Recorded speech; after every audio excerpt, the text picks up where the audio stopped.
तो बड़ा सिंपल सा सेक्शन है and starting with the first one straight away चलिए पहला टॉपिक स्टार्ट करते हैं। It's about magnet and it's characteristics. तो दोस्तों लोअर क्लासेस से ही आप मैग्नेट और उसके बेसिक फीचर्स के बारे में पढ़ते आ रहे हैं। मैं एक बार फटाफट से गो थ्रू आपको करवा देता हूं।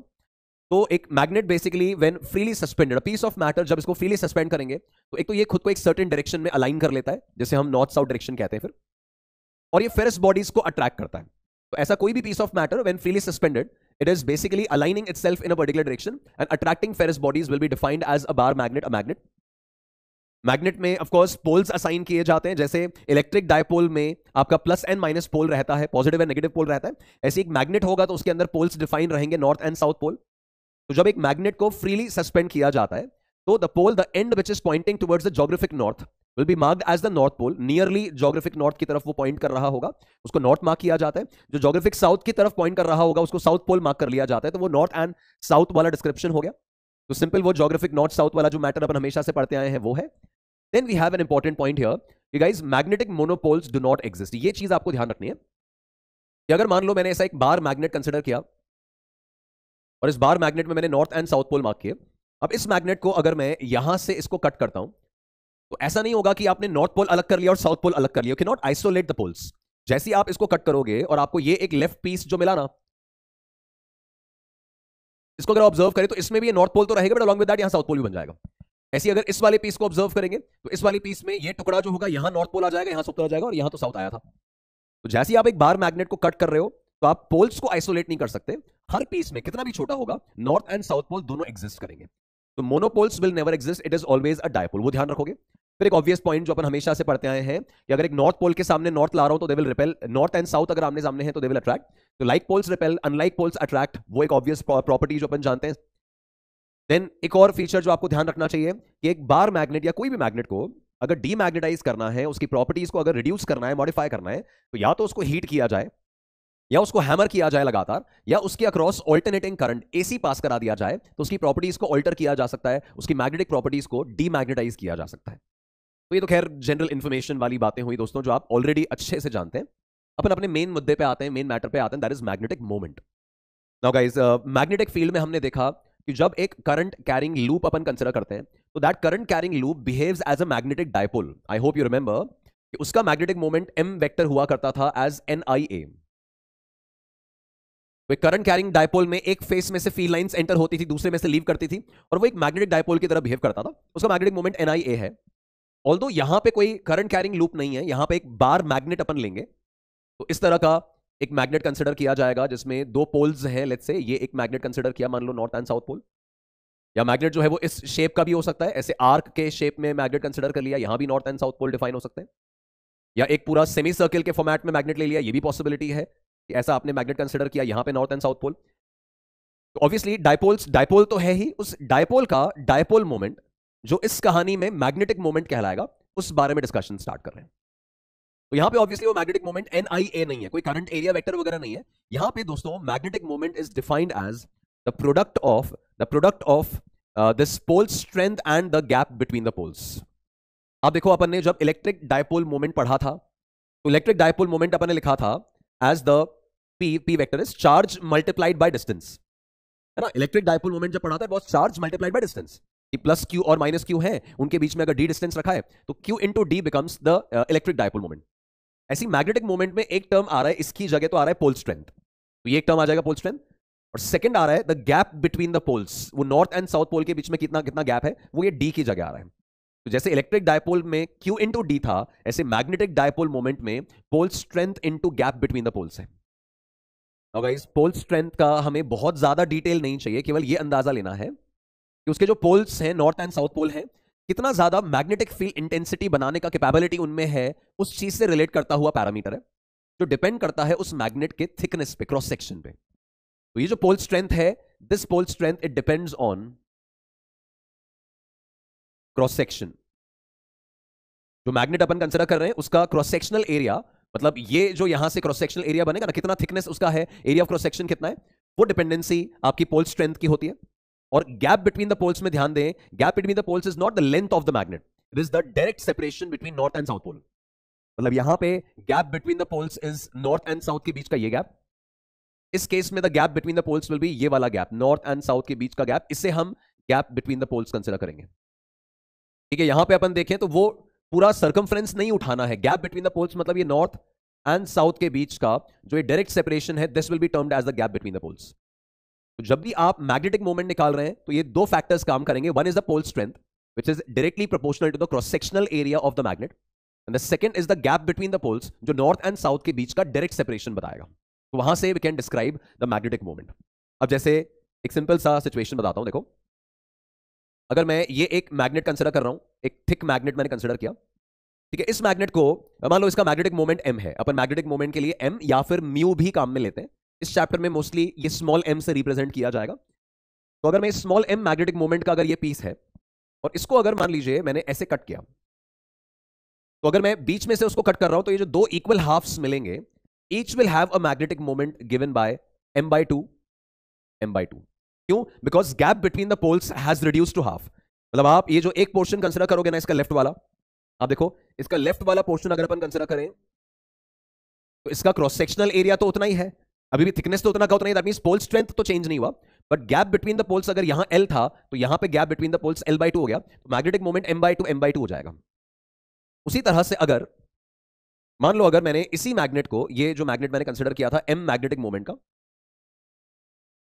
ठीक है, इस मैग्नेट को अगर मैंने ऐसे कट किया होता, इस लाइन के अलोंग कट किया होता, तो पूरे का मैग्नेटिक मोमेंट तो m था।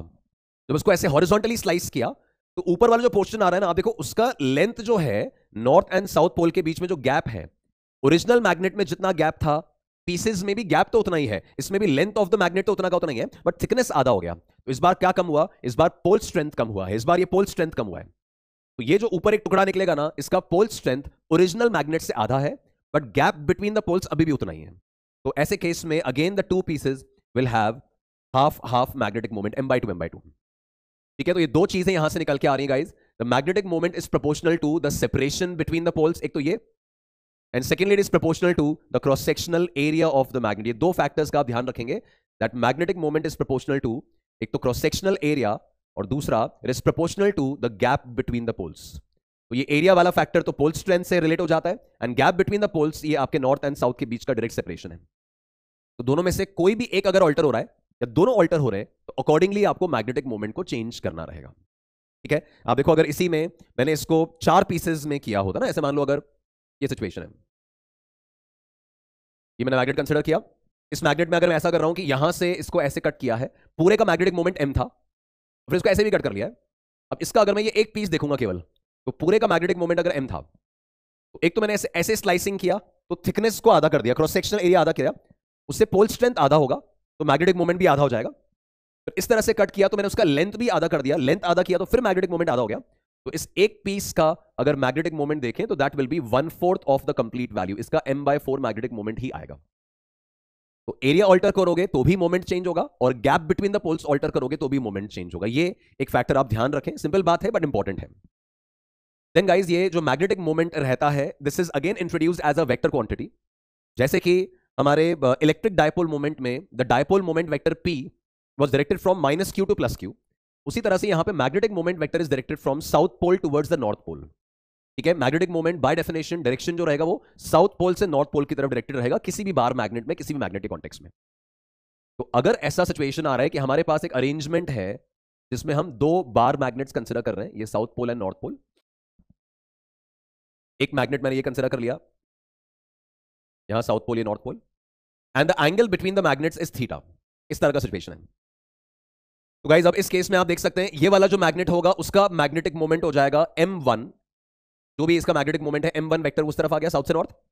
ये वाला जो मैग्नेट है इसका मैग्नेटिक मोमेंट साउथ से नॉर्थ इस तरफ आ जाएगा, तो ये आपका m2 वेक्टर हो गया, और इन दोनों के बीच में द एंगल इज थीटा। तो अगर मैं इस कंप्लीट स्ट्रक्चर का नेट मैग्नेटिक मोमेंट निकालूं, बीइंग अ वेक्टर क्वांटिटी, ये वेक्टर के नियम के हिसाब से ऐड हो जाएगा।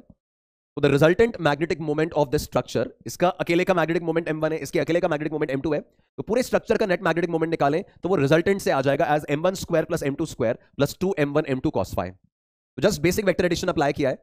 ऐसे 3 अगर डायपोल्स होंगे तो 3 वेक्टर्स ऐड कर लो, n नंबर ऑफ डायपोल्स हैं तो पॉलीगन लॉ भी अप्लाई कर सकते हो, n वेक्टर्स को ऐड करो। Basically magnetic moment vector quantity है, 2 या 2 से ज्यादा मैग्नेट्स अगर पड़ी होंगी तो पूरे स्ट्रक्चर का मैग्नेटिक मोमेंट अगर निकालना है तो नॉर्मल वेक्टर एडिशन जो होता है ना दोस्तों, बिल्कुल उसी तरह से मैग्नेटिक मोमेंट की इवैल्यूएशन होगी, मैग्नेटिक मोमेंट का नेट वैल्यू निकाला जाएगा। अब उसी में आप देखो, अगर मैंने दो मैग्नेट्स ऐसे प्लेस किए, इसमें ये एक के ऊपर एक दो मैग्नेट्स मैंने रखे, ठीक है, ये आपका साउथ एंड नॉर्थ पोल है, यहां पर ये साउथ एंड नॉर्थ पोल है, इसका मैग्नेटिक मोमेंट m1 है, इसका मैग्नेटिक मोमेंट m2 है, और दोनों मैग्नेटिक मोमेंट्स साउथ से नॉर्थ पॉइंटिंग है। एंगल दोनों के बीच में कितना हो गया? 0 डिग्री। m1 वेक्टर साउथ से नॉर्थ होगा, m2 भी साउथ से नॉर्थ होगा, तो दोनों दोनों के बीच में एंगल कितना है? 0 डिग्री। और जब दो वेक्टर्स के बीच में 0 डिग्री एंगल है तो रिजल्टेंट क्या हो जाएगा? a plus B, m1 plus m2। तो यहां पे आपका नेट मैग्नेटिक मोमेंट जो आएगा that is going to be m1 plus m2, ठीक है। ऐसे इसको कहा जाता है सम पोजीशन। ये जो अपने लिखा है ना some position, the magnetic moments add होने की हालत में मैग्नेट्स रखे हुए हैं, कॉम्बिनेशन ऐसा बना है, इसको कह रहे हैं अपन सम पोजीशन। वही अगर सिचुएशन ऐसा होता दोस्तों, ये मैंने मान लो नॉर्थ साउथ ऐसा लिया, और ये वाला मैग्नेट जो है ये ऐसा रखा हुआ है साउथ नॉर्थ। अब यहां पे एक सामने की तरफ मैग्नेटिक मोमेंट, एक पीछे की तरफ है, तो angle between the dipoles this magnetic moment is 180 degree. तो यहां पे जो आपका इक्विवेलेंट आएगा, जैसे दो वेक्टर्स अगर एंटी पैरेलल होते तो resultant is a minus B, बस डिपेंडिंग ऑन कौन ग्रेटर कौन स्मॉलर तो मॉड लगा लिया जाता है। तो यहां पे मैग्नेटिक मोमेंट जो आएगा that's m1 minus m2 mod, because basically दो वेक्टर्स ऑपोजिट डायरेक्शन में है, एंटी पैरेलल में तो सब्ट्रैक्ट होंगे। तो इसको कहा जाता है डिफरेंस पोजीशन, की ये दो मैग्नेट्स डिफरेंस पोजीशन में रखी है। ऑब्वियसली दोस्तों अगर 90 डिग्री पे होंगी तो resultant will be a square plus B square under root, तो m1 square plus m2 square under root बन जाएगा उसका रिजल्टेंट। जैसे दो वेक्टर्स को ऐड करते हो ना, उसी फॉर्मेट में आपको मैग्नेटिक मोमेंट का रिजल्टेंट निकाल लेना है, राइट। तो मैग्नेटिक मोमेंट जो है that's directly proportional to pole strength and gap between the poles. वो पूरी कहानी मैंने समझा दी आपको। देन दो या दो से ज्यादा मैग्नेट्स अगर पड़े हैं तो resultant magnetic moment normal vector addition के हिसाब से आएगा। जो भी वेक्टर्स के बीच में एंगल है, वेक्टर्स के नियम के अकॉर्डिंग आप रिजल्टेंट्स फाइंड आउट कर सकते हैं। ओके, अब नेक्स्ट पॉइंट यहां पे देख रहे हैं अबाउट मैग्नेटिक फील्ड लाइंस। तो मैग्नेटिक फील्ड लाइंस अगेन दोस्तों बिल्कुल स्ट्रेट फॉरवर्ड पॉइंट्स हैं। अपन रिकॉल करें तो एक बार मैग्नेट जब अपन कंसिडर करते हैं, तो बार मैग्नेट में अपन ने हमेशा से यही सीखा है कि जो मैग्नेटिक फील्ड लाइंस हैं वो हमेशा नॉर्थ से इमर्ज होंगी और साउथ की तरफ जाएंगी। तो मैग्नेट के बाहर they are directed from north towards south, and magnet के अंदर they are directed from south pole towards the north pole. इस तरह की सिचुएशन है ना, यहां से इस तरह से होंगी और यहां पे अंदर वापस जाएंगी। तो मैग्नेट के बाहर they are directed from north towards south, magnet के अंदर from south towards north. Unlike electric field lines, recall करें इलेक्ट्रिक फील्ड लाइंस हमेशा आपके प्लस चार्ज से स्टार्ट होकर माइनस चार्ज पे खत्म हो जाती थी, ठीक है। They never formed close loops, ऐसा कभी नहीं हुआ कि प्लस से स्टार्ट हुई और प्लस पे खत्म हो गई। तो electric field lines never form close loops, whereas magnetic field lines will always form close loops. मतलब नॉर्थ से स्टार्ट होंगी, साउथ पे जाएंगी और फिर साउथ से वापस नॉर्थ भी जा रही है, तो they will always form close loops, right. Outside the magnetic field lines are from north to south, inside south to north, एक क्लोज कर्व्स बना रही है। Now guys, magnetic field lines में किसी भी पॉइंट पे अगर मैग्नेटिक फील्ड का डायरेक्शन देखना है तो ये सारे वही नियम है जो इलेक्ट्रिक फील्ड में भी आप अप्लाई करते आए हो, बस वही सेम चीज रिपीट हो रही है। तो किसी भी पॉइंट पे अगर मैग्नेटिक फील्ड का डायरेक्शन देखना है that's given by the tangent at that point, तो ये आपका मैग्नेटिक फील्ड का डायरेक्शन बन जाएगा वहां का। तो कोई भी पॉइंट पे direction of magnetic field is given by the tangent at that point. Then अगला रूल जो अगेन आपका इलेक्ट्रिक फील्ड में भी कॉमन था, कोई भी दो मैग्नेटिक फील्ड लाइंस इंटरसेक्ट नहीं करेंगे। क्या कारण है, क्या रीजन है कि अगर ये मैग्नेटिक फील्ड लाइंस इंटरसेक्ट की तो एक ही पॉइंट पे we are going to have two directions, है ना। नेट मैग्नेटिक फील्ड की एक डायरेक्शन ये भी हो जाएगी और एक ये भी हो जाएगी, तो एक ही पॉइंट पे दो दो डायरेक्शन ऑफ मैग्नेटिक फील्ड्स नहीं हो सकती। तो कोई भी दो magnetic field lines will never intersect. Then जहां पर हमें ज्यादा मैग्नेटिक फील्ड दिखानी होती है वहां पे मैग्नेटिक फील्ड लाइंस को अपन क्राउडेड बना देते हैं। जहां पे फील्ड स्ट्रेंथ हमें कम शो करनी होती है वहां फील्ड लाइंस के बीच में गैप बढ़ा देते हैं, वही जो इलेक्ट्रिक फील्ड लाइन के फंडे थे। तो इस तरह का अगर मैं मैग्नेटिक फील्ड का पैटर्न बना रहा हूं तो कैन सी दैट यहां पर मैग्नेटिक फील्ड लाइंस जो है वो फार अवे है, रिलेटिवली दूर है, और यहां पे क्लोज आ गई है। We can claim that B1 जो होगा that will be less than B2। तो जहां पर भी फील्ड लाइंस क्राउडेड है वहां फील्ड स्ट्रेंथ ज्यादा है, जहां वो दूर है वहां फील्ड स्ट्रेंथ कम होगी, वही same rule as usual. Then दोस्तों ये एक पॉइंट है जो अपन को ध्यान रखना है, अगेन इंपॉर्टेंट। अगर अपन बात करें about magnetic flux through a closed surface, यार since magnetic field lines are always forming close loops, मतलब अगर मैंने एक क्लोज सरफेस कंसिडर किया और इस क्लोज सरफेस के अंदर मान लो मैंने एक बार मैग्नेट प्लेस कर दी। अब ये बार मैग्नेट जो मैग्नेटिक फील्ड प्रोड्यूस करेगी वो हमेशा क्लोज लूप बनाएंगे, नॉर्थ से स्टार्ट होगा, साउथ में वापस जाएगा, फिर साउथ से नॉर्थ मिल जाएगा वापस से। तो जितनी फील्ड लाइंस इस सरफेस में से, इस क्लोज सरफेस में से लीव करेंगी, उतनी ही नंबर ऑफ लाइंस वापस से एंटर भी करेंगी। यार चार्ज में ऐसा नहीं होता था ना, इलेक्ट्रिक फील्ड लाइन हमेशा क्लोज लूप नहीं बनाता। तो चार्ज में ऐसा नहीं होता था, चार्ज में क्या है कि क्लोज सरफेस है, इसमें प्लस क्यू चार्ज रखा, तो इसकी लाइंस केवल लीविंग ही होती थी, एंटरिंग नहीं होती थी। एंटरिंग कब होती थी, जब नेगेटिव चार्ज आता था। बट जब एक मैग्नेटिक डायपोल है, मैग्नेट है, तो उसकी फील्ड लाइंस तो क्लोज लूप है, जितनी लाइंस एंटर लीव कर रही हैं उतनी दोबारा एंटर भी करेंगी। तो ऐसे केस में the net magnetic flux remains zero. जितनी लाइंस लीव कर रही हैं उतनी ही अगर एंटर करेंगी तो आपका नेट मैग्नेटिक फ्लक्स जो होगा वो जीरो रह जाएगा। Now this is always true, इस बात का कोई एक्सेप्शन नहीं है गाइस, इस बात का कोई एक्सेप्शन नहीं है कि आपने कोई भी क्लोज सरफेस लिया, उस क्लोज सरफेस में से जाने वाला net magnetic flux is always zero. Close surface की बात कर रहा हूं मैं, कि क्लोज आपने एक स्फीयर ले लिया और उसमें आपने एक बार मैग्नेट रख दिया, कुछ भी, अगर मैग्नेटिक फ्लक्स का कैलकुलेशन आएगा क्लोज सरफेस में तो it's always zero. Gauss theorem electrostatics में फिर वहां तो अलग होता था कि वहां पे आपका E डॉट DA का integration it is Q enclosed by epsilon not, तो कितना चार्ज एनक्लोज है उसके हिसाब से फ्लक्स निकालते थे। Magnetic flux through a close surface कोई कैलकुलेशन नहीं बनाना है, इट इज ऑलवेज जीरो। क्यों? बिकॉज जितनी लाइंस लीव करेंगी उतनी एंटर भी करेंगी, तो नेट फ्लक्स जीरो रह जाएगा, always always true. This is Gauss law for magnetism, this is Gauss law for magnetism. Right, next देखते हैं। तो guys this is about now magnetic field due to a bar magnet. ये again हमारा important topic है। एक bar magnet जो है उसकी मैग्नेटिक फील्ड वैल्यूज, फॉर्मुलाज यहां पे कुछ सेटअप करने हैं, और फॉर्मुलाज यहां डिराइव नहीं करने, सीधा रिजल्ट्स हैं, याद रखने के अपन को तरीके बना के रखने हैं। तो इस बार मैग्नेट की इलेक्ट्रिक फील्ड फॉर्मुलाज बिल्कुल उन्हीं लाइंस पे बने हुए हैं जैसे कि इलेक्ट्रिक फील्ड के डायपोल के फॉर्मुलाज हैं। जैसे इलेक्ट्रिक डायपोल है आपका -q + q का एक पेयर, वैसे एक मैग्नेटिक डायपोल है नॉर्थ एंड साउथ पोल वाला पेयर। तो जो वहां पे आपके इलेक्ट्रिक डायपोल के फॉर्मुलाज थे ना इक्वेटोरियल प्लेन में लाइन पे या एक्सिस वाली पे, उसी तरह के फॉर्मुलाज यहां पे भी आ जाएंगे। मैं आपको याद दिलाता हूं, एक इलेक्ट्रिक फील्ड जब आप एक्सिस पे लिखते थे, डायपोल की एक्सिस पे, डायपोल की एक्सिस मतलब ये इस एक्सिस पे यहां से r दूरी पे जाके, है ना, यहां पे माइनस चार्ज रखा हुआ है, यहां प्लस चार्ज रखा हुआ है, और उसके सेंटर से r डिस्टेंस पे जाके जब आप इलेक्ट्रिक फील्ड निकालते थे, that formula of electric field it was 2kp/r³। I hope you remember guys, it's 2kp/r³। ये एक्सियल पॉइंट पे होता था, और उसमें फंडा ये होता था कि इलेक्ट्रिक फील्ड का डायरेक्शन डायपोल मोमेंट के डायरेक्शन के अलोंग आएगा। ऐसी अगर इलेक्ट्रिक फील्ड अपन देखें एट इक्वेटोरियल पॉइंट, तो इक्वेटोरियल पॉइंट पे जो इलेक्ट्रिक फील्ड आएगा ना, दैट इज -kp/r³। याद आ रहा है? ये इक्वेटोरियल पॉइंट मतलब परपेंडिकुलर बाइसेक्टर, ये आपका डायपोल है, और इस डायपोल का परपेंडिकुलर बाइसेक्टर आपने ले लिया, यहां पे आपको फील्ड निकालनी है। तो वहां पे आपका फील्ड फॉर्मूला होता था -kp/r³, जिसमें इलेक्ट्रिक फील्ड का डायरेक्शन डायपोल मोमेंट वेक्टर के अगेंस्ट होता था, ऑपोजिट होता था। तो सेम रिजल्ट्स यहां पे बार मैग्नेट के भी बनेंगे, सिर्फ ये ध्यान देना है कि इलेक्ट्रिक फील्ड की जगह आप मैग्नेटिक फील्ड लिख रहे होंगे, डायपोल मोमेंट P की जगह मैग्नेटिक मोमेंट M आएगा, और जो K होता था ना आपका 1/4πε0K, उस K की जगह μ0/4π आ जाएगा। केवल ये वेरिएबल्स का रिप्लेसमेंट है, बाकी वैल्यू, प्रोपोर्शनैलिटी, डायरेक्शन सब सेम आएंगे, सब सेम आएंगे। तो इस केस में इलेक्ट्रिक फील्ड के एक्सप्रेशन को आप मैग्नेटिक फील्ड से रिप्लेस कर दोगे, डायपोल मोमेंट को मैग्नेटिक मोमेंट से रिप्लेस करोगे, और K जो आएगा वो μ0/4π से रिप्लेस होगा, और उसके हिसाब से नए फॉर्मुलाज बन जाएंगे। ठीक है, तो एक मैग्नेटिक डायपोल के फॉर्मुलाज अपन देख लेते हैं। ये अगर मैंने एक बार मैग्नेट कंसिडर किया साउथ नॉर्थ पोल, दोस्तों अगर ये साउथ नॉर्थ पोल है तो इसका जो मैग्नेटिक मोमेंट होगा वो कहां से किधर है, वो साउथ से नॉर्थ डायरेक्टेड है, ये इसका मैग्नेटिक मोमेंट वेक्टर है ना। और मुझे इसके सेंटर से, इस मैग्नेट के सेंटर से यहां से r डिस्टेंस पे जाना है, ये r डिस्टेंस पे जाना है, और यहां इसका मुझे मैग्नेटिक फील्ड लिखना है। This will be termed as the axial point, magnet की एक्सिस पे वो पॉइंट आ रहा है। तो देखो मेरी तरफ से गाइडलाइन आपकी रहेगी गाइस कि आप इलेक्ट्रिक डायपोल के फॉर्मुलाज ध्यान रखें, वो हमें ज्यादा ध्यान रहते हैं। तो इलेक्ट्रिक डायपोल का फॉर्मुला, एक्सियल पॉइंट पे इलेक्ट्रिक फील्ड 2kp/r³, तो मन में तो 2kp/r³ लाओ और ऑन पेपर वेरिएबल्स को रिप्लेस कर दो।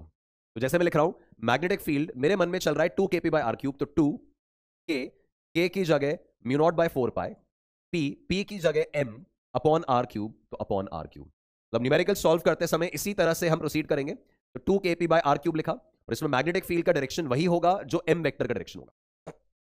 जैसे यहां पे m वेक्टर का डायरेक्शन क्या है, तो साउथ से नॉर्थ की तरफ है, राइट साइड में, तो मैग्नेटिक फील्ड वेक्टर का डायरेक्शन भी उसी डायरेक्शन में आएगा जो m वेक्टर की डायरेक्शन है। तो ये लिखा हुआ है टर्म μ0/4π to m/r³।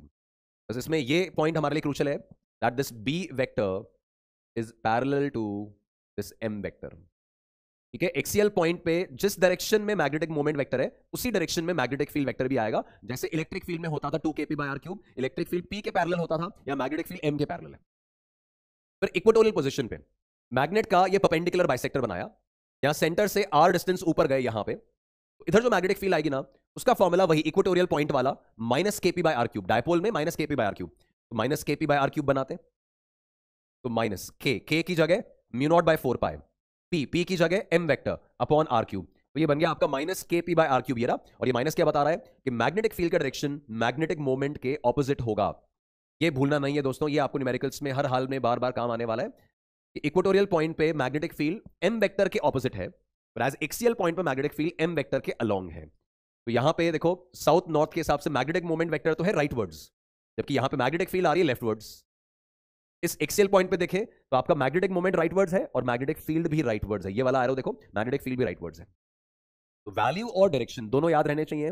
एक एक्सियल पॉइंट पे 2 kp बाय आर क्यूब के हिसाब से बना है और इक्वेटोरियल पॉइंट पे minus kp by R cube के हिसाब से बना है। ठीक है, अच्छा जैसे ये फॉर्मूला आपने कब अप्लाई होते थे, जब अपन एक स्मॉल डायपोल की बात करते थे और उसकी इलेक्ट्रिक फील्ड निकालते थे लार्ज डिस्टेंसेस पे। मतलब वो डिस्टेंस डायपोल की तुलना में, डायपोल के साइज की तुलना में बहुत बड़ा डिस्टेंस है। सिमिलरली यहां पे डिस्टेंस आर जो है वो बहुत ज्यादा है और मैग्नेट का साइज रिलेटिवली स्मॉल है। This R is very very large in comparison to L. Length of the magnet is very small और जिस डिस्टेंस पे फील्ड निकाल रहे हैं that is very large. Under that approximation अपने ये फॉर्मुलाज वैलिड रहेंगे। इंपॉर्टेंट है, याद रहने चाहिए, वैल्यू, प्रोपोर्शनैलिटी, डायरेक्शन, सब कुछ। हाँ जी, नेक्स्ट आ रहा है the behaviour of a magnet when placed in a uniform magnetic field. देखिए इस चैप्टर में जो क्वेश्चंस आप देख रहे हैं ना, ऐसे बहुत ज्यादा कॉम्प्लिकेटेड सवाल नहीं आते। मेंस में और बिटसैट में वगैरह में एवरेज लेवल क्वेश्चंस आते रहे हैं, फॉर्मुला बेस्ड क्वेश्चंस हैं, बेसिक्स पे क्वेश्चंस हैं। तो अच्छे से अगर क्लैरिटी है ना चीजों में, कंफर्टेबली आप इनके क्वेश्चंस को मैनेज कर सकते हो। आप देख रहे हो आपके सामने जेई के आए हुए सवाल ही अपन सॉल्व कर रहे हैं, राइट।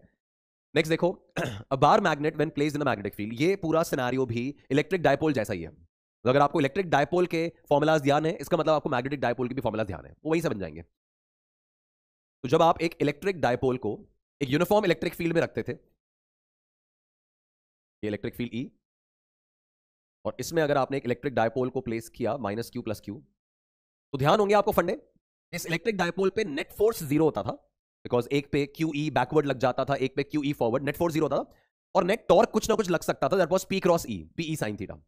उसी तरह से जब एक मैग्नेट को आप मैग्नेटिक फील्ड में रख रहे हो तो net force on the magnet is zero but there is a net torque on the magnet. तो दोस्तों एग्जैक्टली सिमिलर फॉर्मुलाज हैं। तो आपका टॉर्क का फॉर्मूला इलेक्ट्रिक डायपोल में होता था पी ई साइन थीटा, और वेक्टर फॉर्म में लिखें तो that was written as P cross E. I am considering कि आपको ये चीज डेफिनेटली ध्यान है। तो electric dipole P cross E, P sine theta. Magnetic dipole पे टॉर्क का फॉर्मूला है उसी के जैसा, पी की जगह एम और ई की जगह बी। तो M cross B, magnetic moment into cross that magnetic field. तो M B sine theta, P E sine theta की जगह M B sine theta and M cross B. अच्छा यहां थीटा जो होगा that is the angle between M and B. Magnetic moment कहां से कहां है, साउथ से नॉर्थ। मैग्नेटिक मोमेंट साउथ से नॉर्थ है, ये आपका मैग्नेटिक मोमेंट का डायरेक्शन हो गया और ये आपके मैग्नेटिक फील्ड का डायरेक्शन हो गया। This is M vector, this is B vector, और ये दोनों के बीच में एंगल थीटा। तो torque acting on that dipole is given by M B sine theta. अच्छा आप देखिए ये टॉर्क मैक्सिमम कब होगा, जब साइन थीटा मैक्सिमम हो जाएगा 90 डिग्री। तो when the dipole, when the magnet is aligned perpendicular to the magnetic field, ये फोटो ध्यान रखेंगे कि अगर मैं एक मैग्नेट को इस मैग्नेटिक फील्ड के परपेंडिकुलर रख रहा हूं, ऐसे रख रहा हूं, तो आपका मैग्नेटिक मोमेंट है साउथ से नॉर्थ की तरफ और फील्ड सामने है। तो एम और बी में एंगल 90 डिग्री है, तो the torque acting is maximum. कितना हो जाएगा, M B sine 90, M B हो जाएगा। और अगर आपने मैग्नेट को फील्ड के अलोंग रख दिया, ये मैग्नेट आपका साउथ नॉर्थ ऐसे रखा हुआ है, तो आपका एम वेक्टर भी सामने की तरफ होगा और बी वेक्टर भी सामने की तरफ होगा। Angle between M and B zero हो जाएगा। या उल्टा घुमा के रख दिया तो angle between M and B 180 हो जाएगा। And in both the case sine zero and sine 180, in both the case the torque acting is zero. तो जब मैग्नेट फील्ड के परपेंडिकुलर रखा है तो it is experiencing maximum torque, और जब मैग्नेट फील्ड के अलोंग या अगेंस्ट रखा है it is experiencing zero torque. Force तो वैसे भी नहीं लग रहा है उस पर, टॉर्क लग रहा है पीई साइन थीटा जैसा, M B sine theta, P cross E जैसा, एम क्रॉस बी। तो ये रिजल्ट ध्यान रखेंगे आप। देन दोस्तों potential energy of a bar magnet भी बिल्कुल वैसा ही है जैसा कि इलेक्ट्रिक डायपोल में रिजल्ट्स थे। डेरिवेशन पे अपन नहीं जा रहे। तो जैसे आपका पोटेंशियल एनर्जी इलेक्ट्रिक डायपोल में होता था माइनस पी डॉट ई, मेरे ख्याल से सब यादें आ रही हैं अपनी। It is minus P dot E, minus P E cos theta होता था, है ना। तो यहां पे भी क्या करेंगे, बस पी की जगह एम आ जाएगा, मैग्नेटिक मोमेंट, और इलेक्ट्रिक फील्ड की जगह मैग्नेटिक फील्ड आ जाएगा। तो this formula becomes minus M dot B, minus M B cos theta. तो potential energy of that magnetic dipole is minus M B cos theta minus M dot B. इसमें अगर इस फॉर्मूले में अगर मैं थीटा को 0 डिग्री रख रहा हूं दोस्तों, ये थीटा 0 डिग्री किन के बीच का एंगल है, ये एम और बी के बीच का एंगल है। मैग्नेटिक मोमेंट मतलब ये आपका साउथ से नॉर्थ की तरफ पॉइंटिंग, और मैग्नेटिक फील्ड। तो मैग्नेटिक मोमेंट और मैग्नेटिक फील्ड सेम डायरेक्शन में अगर है, 0 डिग्री पे है, तो पोटेंशियल एनर्जी का वैल्यू आएगा minus M B cos 0 minus M B. This potential energy is going to be minimum. 0 degree पे टॉर्क कितना लग रहा था, 0 डिग्री एंगल पे रखने पर, ऐसी पोजीशन में रखने पे टॉर्क तो था 0, एम बी साइन 0, टॉर्क था 0, और उस 0 डिग्री पोजीशन में पोटेंशियल एनर्जी आ रही मिनिमम। अब यार ये 0 डिग्री पे अगर टॉर्क 0 है, इसका मतलब ये इक्विलिब्रियम पोजीशन हो गई, रोटेशनल इक्विलिब्रियम, टॉर्क 0 रखा है, और उसी 0 डिग्री पे पोटेंशियल एनर्जी मिनिमम आ रहा है, मतलब ये इक्विलिब्रियम पोजीशन में सबसे कम एनर्जी वाली पोजीशन है। ध्यान आ रहा है नाम, the stable equilibrium position. Theta 0 degree वाला पोजीशन इस मैग्नेट का स्टेबल इक्विलिब्रियम पोजीशन है। इक्विलिब्रियम क्यों? बिकॉज 0 डिग्री एंगल पे टॉर्क 0 हो जाता है, और स्टेबल क्यों? बिकॉज इस एंगल पे पोटेंशियल एनर्जी उसका मिनिमम है, एनर्जी कंटेंट मिनिमम मतलब स्टेबिलिटी मैक्सिमम, तो स्टेबल इक्विलिब्रियम। अच्छा, थीटा अगर 180 रखा, थीटा 180 किनके बीच में? मैग्नेटिक मोमेंट और मैग्नेटिक फील्ड, मैग्नेटिक फील्ड सामने और मैग्नेटिक मोमेंट उल्टा, साउथ से नॉर्थ ऐसे, तो थीटा 180 हो गया। थीटा 180 तो टॉर्क कितना? टॉर्क 0, और पोटेंशियल एनर्जी कितना? Potential energy minus M B cos 180, cos 180 -1 plus हो गया, तो हो गया प्लस एम बी, और ये इसका मैक्सिमम पॉसिबल वैल्यू आ रहा है दोस्तों, ये इसका मैक्सिमम पॉसिबल वैल्यू आ रहा है। अच्छा, अब थीटा 180 पे वो फिर से इक्विलिब्रियम में है, बट एनर्जी कंटेंट मैक्सिमम है, एनर्जी मैक्सिमम होगा तो अनस्टेबिलिटी आएगी, तो this will be termed as the unstable equilibrium position. ये इसका अनस्टेबल इक्विलिब्रियम पोजीशन है। ये सेम रिजल्ट्स मैं आपको वही बोल रहा हूं, सेम रिजल्ट्स आपने इलेक्ट्रिक डायपोल में पढ़े हुए हैं कि जब मैग्नेट फील्ड के अलोंग होगी, 0 डिग्री पे होगी, तो वो उसका स्टेबल इक्विलिब्रियम पोजीशन है, और मैग्नेट जब फील्ड के अगेंस्ट पड़ी होगी, एंटी पैरेलल घूम के पड़ी होगी, तो वो उसका अनस्टेबल इक्विलिब्रियम पोजीशन है, और दोनों उसकी इक्विलिब्रियम पोजीशंस हैं, टॉर्क दोनों स्थिति में 0 है, बस एनर्जी एक में मिनिमम हो जाएगा, एक में मैक्सिमम हो जाएगा। तो आई होप ये ध्यान आ गया आपको, इलेक्ट्रिक डायपोल के केस में जो रिजल्ट्स थे उससे बिल्कुल मैच करते हुए रिजल्ट्स हैं आप। देन एक सिचुएशन होता था कि अगर मैंने ये एक मैग्नेट कंसिडर किया, मान लो ये मैग्नेटिक फील्ड बी मैंने लगा रखी है, ऑलरेडी एक्सटर्नल फील्ड है, और इस एक्सटर्नल फील्ड में एक डायपोल है, इस डायपोल को मैं एरो से रिप्रेजेंट कर रहा हूं, जो ये साउथ से नॉर्थ की तरफ पॉइंटिंग है। तो ये जो डायपोल है ना, ये थीटा एंगल पे था, पहले थीटा 1 एंगल पे था। अब इसको मुझे रोटेट करना है, थीटा 2 एंगल पे ले जाना है, मुझे इस एंगल पे इसको ले जाना है, थीटा 2 एंगल पे ले जाना है इसे।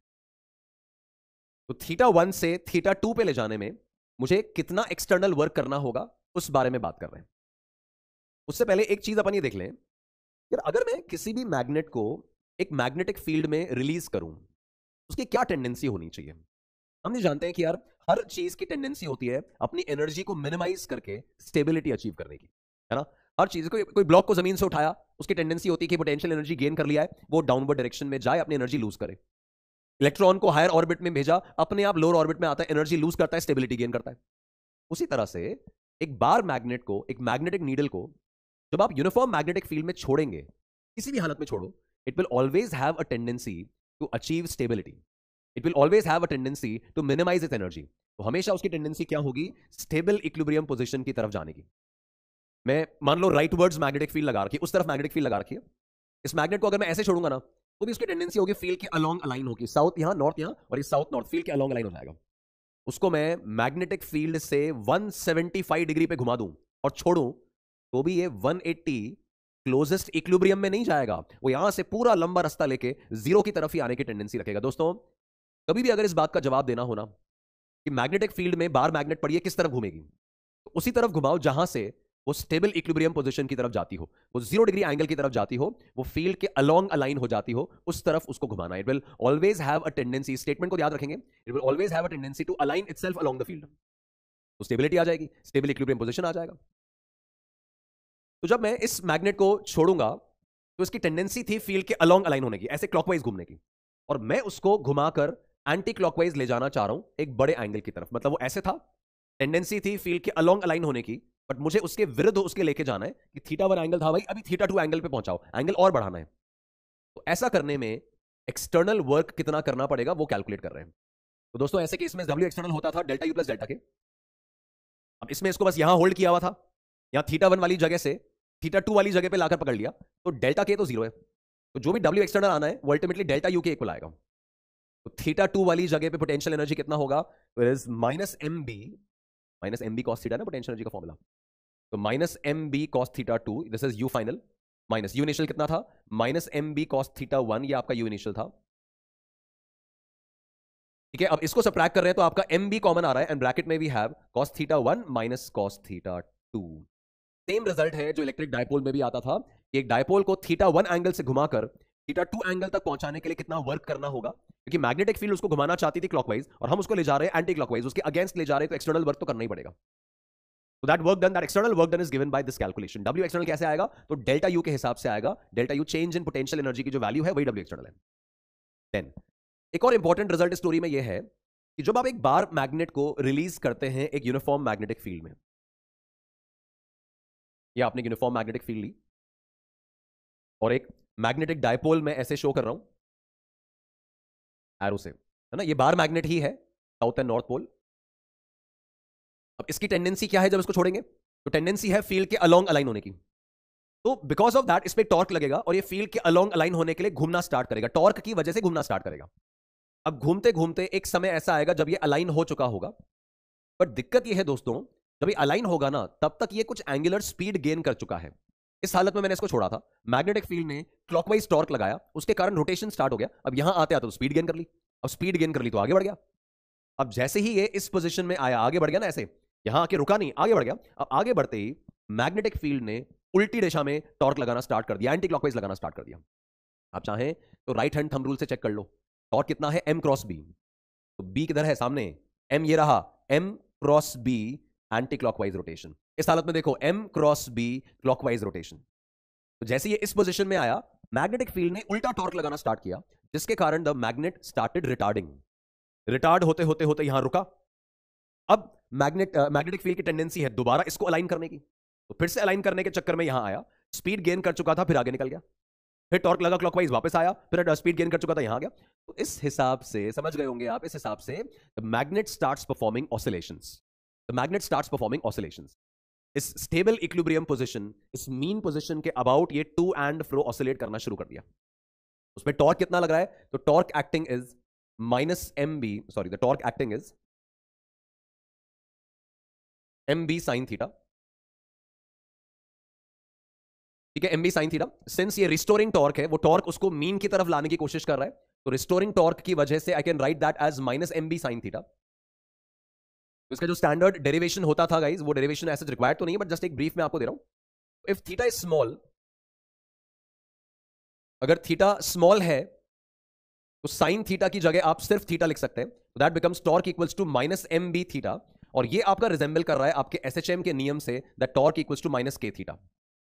तो जब ऐसा रिजल्ट आ जाया करता था, तो दैट इंप्लाइड कि हमारा ऑब्जेक्ट जो है वो एसएचएम करने वाला है ना। उसका टाइम पीरियड कितना होगा, तो टाइम पीरियड होता था 2 pi under root I upon K. ठीक है, ये के मतलब ये कांस्टेंट जो थीटा के साथ कोएफिशिएंट आ रहा है ना, वो आपका कांस्टेंट है। आई होप ध्यान आ रहा है ये। तो के की जगह क्या आ जाएगा, M B. So whenever a bar magnet is released in a magnetic field, it starts performing a simple harmonic motion with a time period given by 2 pi under root I by mb. The time period given by 2 pi under root I by mb वो यहीं से आया है, 2 pi under root I by k, और k की जगह क्या है, mb। तो this is only for small oscillations दोस्तों। अगर ये थीटा स्मॉल नहीं होता ना, तो ये टॉर्क का नियम, ये एसएचएम का नियम फॉलो ही नहीं होता। Only for small oscillations the vibrations can be termed as SHM, और उस एसएचएम का टाइम पीरियड जो होगा, ये स्मॉल ऑसिलेशंस वाली बात लिखी हुई है, और एसएचएम का टाइम पीरियड जो होगा that's 2 pi under root I by MB. इसमें आई क्या है, this I is the moment of inertia. अगर एसएचएम रोटेशन बेसिक्स ध्यान आ रहे हैं, तो this is the moment of inertia. अच्छा, एक बार मैग्नेट अगर है, तो बार मैग्नेट को तो रॉड की तरह ट्रीट करोगे, और रॉड का सेंट्रल एक्सिस के अबाउट मोमेंट ऑफ इनर्शिया क्या होता था, दैट ml स्क्वायर बाय 12, वही वाली वैल्यू काम आ जाएगी। तो आई तो हो गया मोमेंट ऑफ इनर्शिया, एम हो गया आपका मैग्नेटिक मोमेंट, और बी वो मैग्नेटिक फील्ड जिसमें आपने रखा है। एम तो मैग्नेटिक मोमेंट है, बी मैग्नेटिक फील्ड है, और आई मोमेंट ऑफ इनर्शिया है, जो ml स्क्वायर बाय 12 काम आ जाएगा। बार मैग्नेट्स के केस में रॉड वाला फोटो आ जाएगा। ओके, तो एक रिजल्ट है। नाउ गाइस, अगर ऐसा सिचुएशन है, if a magnetic field is placed, हाँ, अगर एक मैग्नेटिक नीडल नाम यूनिफॉर्म फील्ड में रख रहे हो, तब तो फोर्स कुछ भी नहीं लगेगा और टॉर्क लगेगा, वो पढ़ लिया आपने, टॉर्क लगेगा एमबी साइन थीटा। पर अगर एक नॉन यूनिफॉर्म फील्ड में रख रहे हो, तो नॉन यूनिफॉर्म फील्ड में उस पर फोर्स भी लगेगा और टॉर्क भी आएगा, जैसे आगे इलेक्ट्रिक डायपोल पे होता था कि डायपोल को अगर नॉन यूनिफॉर्म फील्ड में रखो तो experience the force as well as a torque. तो यहां पर भी फोर्स भी लगना है और टॉर्क भी लगना है अगर नॉन यूनिफॉर्म फील्ड है तो। नाउ अगर मैंने दो मैग्नेट्स कंसिडर किए, इस तरह के दो मैग्नेट्स कंसिडर किए जो लाइक पोल्स साथ में रख के जोड़ दिए, बोला कि भाई साहब इसमें इसका मैग्नेटिक मोमेंट m1 है, इसका मैग्नेटिक मोमेंट m2 है, इसका मोमेंट ऑफ इनर्शिया I1 है, इसका मोमेंट ऑफ इनर्शिया I2 है। अब इनको जोड़कर मैग्नेटिक फील्ड में एसएचएम करवाना है। उस एसएचएम का टाइम पीरियड क्या होगा वो निकालना है, कंबाइंड मैग्नेट का टाइम पीरियड। तो सिंपल है ना, फॉर्मूला क्या है? फॉर्मूला है 2 pi under root I by M B, याद रख लो, है ना, ये भूलना नहीं है formula, 2 pi under root I by M B. अब आई बाय एम बी में आई नेट कितना होगा? तो दोस्तों मोमेंट ऑफ इनर्शिया को तो साउथ नॉर्थ से क्या मतलब है? स्केलर क्वांटिटी है मोमेंट ऑफ इनर्शिया। दो मैग्नेट्स एक साथ रखे तो आपका नेट मोमेंट ऑफ इनर्शिया तो आएगा I1 plus I2, moment of inertia तो ऐड हो जाता है, स्केलर क्वांटिटी है। और मैग्नेटिक मोमेंट अगर देखें तो लाइक पोल्स टुगेदर है, ये सम पोजीशन में पड़े हैं, शुरुआत में जो बात हुई थी सम पोजीशन में पड़े हैं, तो ये दोनों का मैग्नेटिक मोमेंट एक ही दिशा में है, तो नेट मैग्नेटिक मोमेंट हो जाएगा m1 plus m2 and the time period it is 2 pi under root I upon mb। तो I की जगह तो आ गया I1 plus I2 upon mb, m की जगह net magnetic moment m1 plus m2 times the magnetic field B. 2 pi under root I by mb आपका time period का value आ गया, है ना, ये वो सिचुएशन बन गई। और आप देखो दोस्तों, अगर ये डिफरेंस पोजीशन में पड़े होते, जोड़कर बोल रहा है कि भाई कंबाइंड मैग्नेट का एसएचएम करवाओ, तो डिफरेंस पोजीशन में मोमेंट ऑफ इनर्शिया माइनस होता क्या? नहीं होता। मोमेंट ऑफ इनर्शिया कोई वेक्टर क्वांटिटी थोड़ी यार, तो मोमेंट ऑफ इनर्शिया तो ऐड ही होगा। तो ऐसा एक मैग्नेट रखा, उसके ऊपर एक और रख दिया, तो मोमेंट ऑफ, जैसे मास होता ना कि 5 किलोग्राम का मैग्नेट और 2 किलोग्राम का मैग्नेट कितना, तो 7 किलोग्राम है, जैसे भी रखो। ऐसे यहां दोनों को सेम ओरिएंटेशन में रखा, एक का moment of inertia ml square by 12, दूसरे का भी ml स्क्वायर बाय 12, दोनों ऐड हो जाएंगे, बस मोमेंट ऑफ इनर्शिया जैसे भी रखा हो। तो डिफरेंस पोजीशन में भी होगा तो I तो I1 प्लस I2 है, बस मैग्नेटिक मोमेंट की जगह m1 माइनस m2 हो जाएगा। तो ऐसे केस में जब ये साउथ नॉर्थ यहां है, ऐसा साउथ नॉर्थ इधर है, तो net magnetic moment is going to be m1 minus m2 और मोमेंट ऑफ इनर्शिया तो दोस्तों ऐड ही होगा। तो now the time period is 2 pi under root I में तो ऐड हो रहा है और मैग्नेटिक मोमेंट सब्ट्रैक्ट हो रहा है ना। तो ऐसे कॉम्बिनेशंस का अगर एसएचएम करवाना है तो मोमेंट ऑफ इनर्शिया निकालो टोटल, मैग्नेटिक मोमेंट निकालो टोटल, और फिर टाइम पीरियड के फॉर्मूले में सब्स्टिट्यूट कर दो, वहां से रिजल्ट मिलेगा, राइट। इसी के और वेरिएशंस देखते हैं, बड़े शानदार पॉइंट्स बनते हैं इसमें। देखो अब ये अगेन बहुत इंपॉर्टेंट रिजल्ट है इस कहानी का। If a magnet is cut into n identical parts by cutting the magnet parallel to its length. अगर मैं ये एक मैग्नेट कंसीडर कर रहा हूं, थोड़ा ब्रॉड बना लेता हूं, और इस मैग्नेट को मैंने n आइडेंटिकल पार्ट्स में कट किया है पैरेलल टू इट्स लेंथ, ऐसे काटा है इसको। हमें बोला है जो ओरिजिनल मैग्नेट था ना, उसका मैग्नेटिक मोमेंट स्मॉल m था, उसका मास कैपिटल M था, उसका moment of inertia capital I था, और उसका टाइम पीरियड T0 था एसएचएम का। तो ओरिजिनल मैग्नेट था, उसका magnetic moment small m, mass total capital M, length capital L, moment of inertia capital I, और उसके एसएचएम करने का टाइम पीरियड T0 था जब वो पूरा मैग्नेट था। अब ऐसे हमने उसके n पार्ट्स किए। तो दोस्तों जब ऐसे n पार्ट्स करेंगे और उसमें से जो एक पार्ट निकलेगा, सिर्फ ऊपर वाला एक पार्ट निकाल लेते हैं। ये जो एक पार्ट निकल रहा है ना, आराम से सोच के आप बताएं, आराम से एक बार ऑब्जर्व करो, इसका मैग्नेटिक मोमेंट कितना होगा? तो मैग्नेटिक मोमेंट में लेंथ तो मैंने बदला नहीं है, बट क्रॉस सेक्शन काट दिया, मतलब पोल स्ट्रेंथ कम हो गया, पोल स्ट्रेंथ n भाग में बढ़ गया, है ना। जो मैंने स्टार्टिंग में आपको बोला था कि magnetic moment basically cross section और गैप दोनों पे प्रोपोर्शनल है, तो गैप तो नहीं बदला, पोल स्ट्रेंथ बदल गया, है ना, एरिया बदल गया। तो ये एरिया 1 बाय n टाइम्स हो गया, तो इसका मैग्नेटिक मोमेंट भी 1 बाय n टाइम्स हो जाएगा। मास अगर देखें तो मास भी 1 बाय n टाइम्स हो जाएगा, ठीक है। अब मोमेंट ऑफ इनर्शिया की बात है, मैंने कहा था मोमेंट ऑफ इनर्शिया यहां फॉर्मूला क्या काम आएगा? ml स्क्वायर बाय 12, रॉड की तरह ही फॉर्मूला लेना है मोमेंट ऑफ इनर्शिया का। तो इस रॉड में ओरिजिनल रॉड का लेंथ L था और इस नए टुकड़े का लेंथ भी L है, तो L तो चेंज नहीं हुआ, 12 वैसे भी कांस्टेंट है, तो मोमेंट ऑफ इनर्शिया मास के भरोसे, तो मास 1 बाय n टाइम्स है ना इस पीस का पूरे की तुलना में, तो मोमेंट ऑफ इनर्शिया भी 1 बाय n टाइम्स हो जाएगा, तो इसका मोमेंट ऑफ इनर्शिया भी 1 बाय n टाइम्स आ रहा है। तो what happens to the time period of this single piece? तो दोस्तों टाइम पीरियड का फॉर्मूला था 2 pi under root I upon mb। इसको ऐसे कट करने से moment of inertia has changed by the factor 1 by n, moment of inertia I by n हो गया, ये भी निकाला। मैग्नेटिक फील्ड तो वो का वही रखा है, बाहर वाला मैग्नेटिक फील्ड। मैग्नेटिक मोमेंट भी m बाय n हो गया, 1 बाय n टाइम्स हो गया। क्या कंक्लूजन बना? मोमेंट ऑफ इनर्शिया भी 1 बाय n टाइम्स हुआ है, मैग्नेटिक मोमेंट भी 1 बाय n टाइम्स हुआ है, तो कैंसिल होकर टाइम पीरियड सेम रह गया। जब आप एक मैग्नेट को उसके लेंथ के पैरेलल काट के छोटे छोटे पीसेस में n पार्ट्स में तोड़ देते हैं, तो वो एक ओरिजिनल पार्ट और बचा हुआ जो एक टुकड़ा है ना, पूरा पार्ट और ये एक टुकड़ा, उनका टाइम पीरियड जो आता है वो सेम आ जाता है, टाइम पीरियड रिमेन्स सेम। क्यों?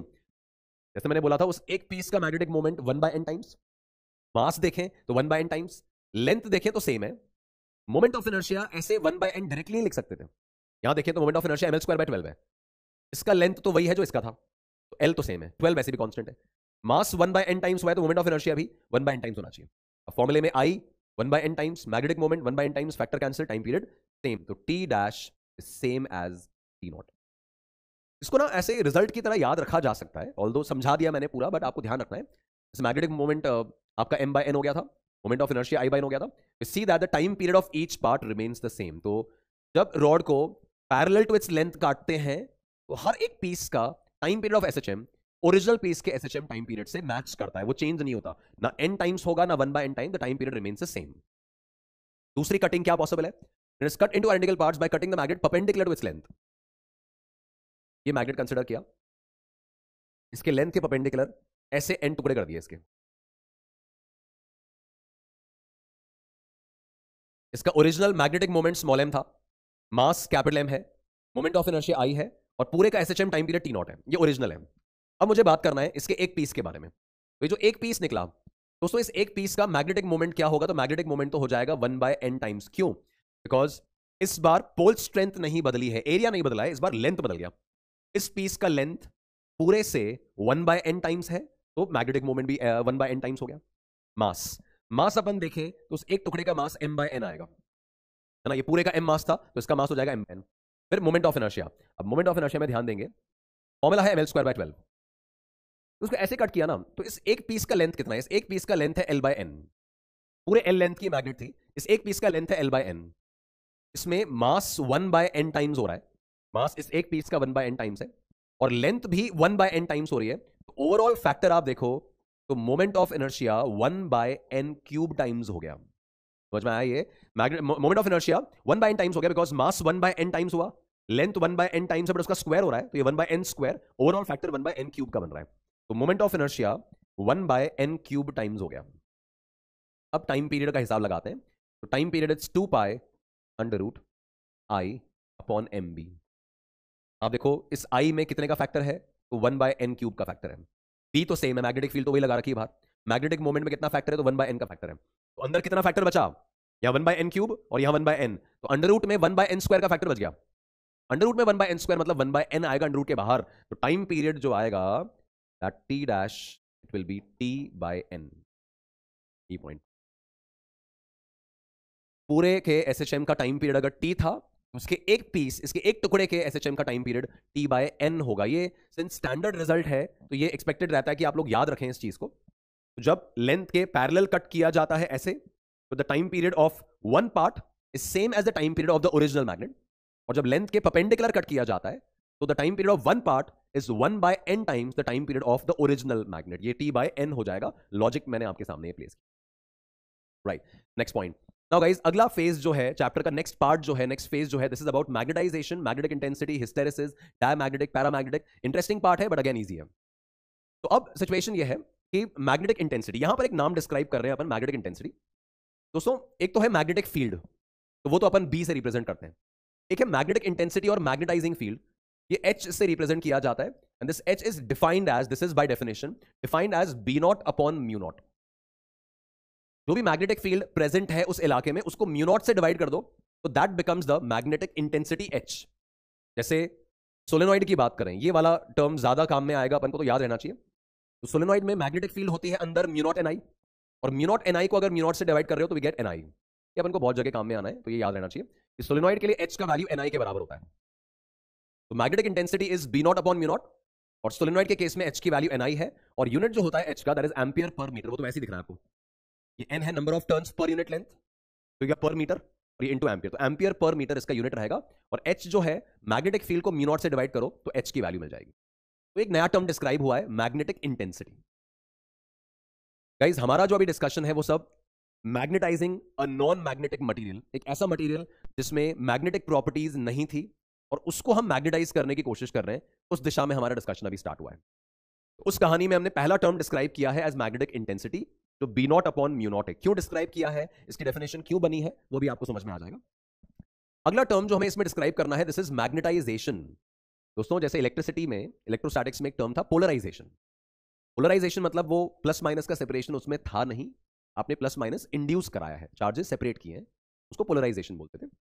ऐसी मैग्नेटाइजेशन का मतलब है कि मैग्नेटिक प्रॉपर्टीज उसमें थी नहीं, बट आपने मैग्नेटिक प्रॉपर्टीज इंड्यूस कराई हैं। We call that as magnetizing a material, magnetization कहा जाएगा उसको, है ना। तो पोलराइजेशन का मतलब होता था dipole moment induced per unit volume.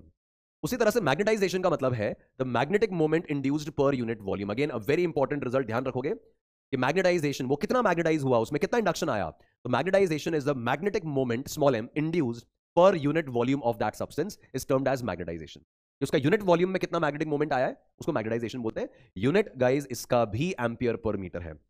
Magnetic intensity की डेफिनेशन बनाई ही इसलिए गई है कि इसका यूनिट इस मैग्नेटाइजेशन से मैच करता है और हमें इन्हें आपस में कोरिलेट करना है। किन्हें? H और M को। तो magnetic intensity is going to be correlated with the magnetization term.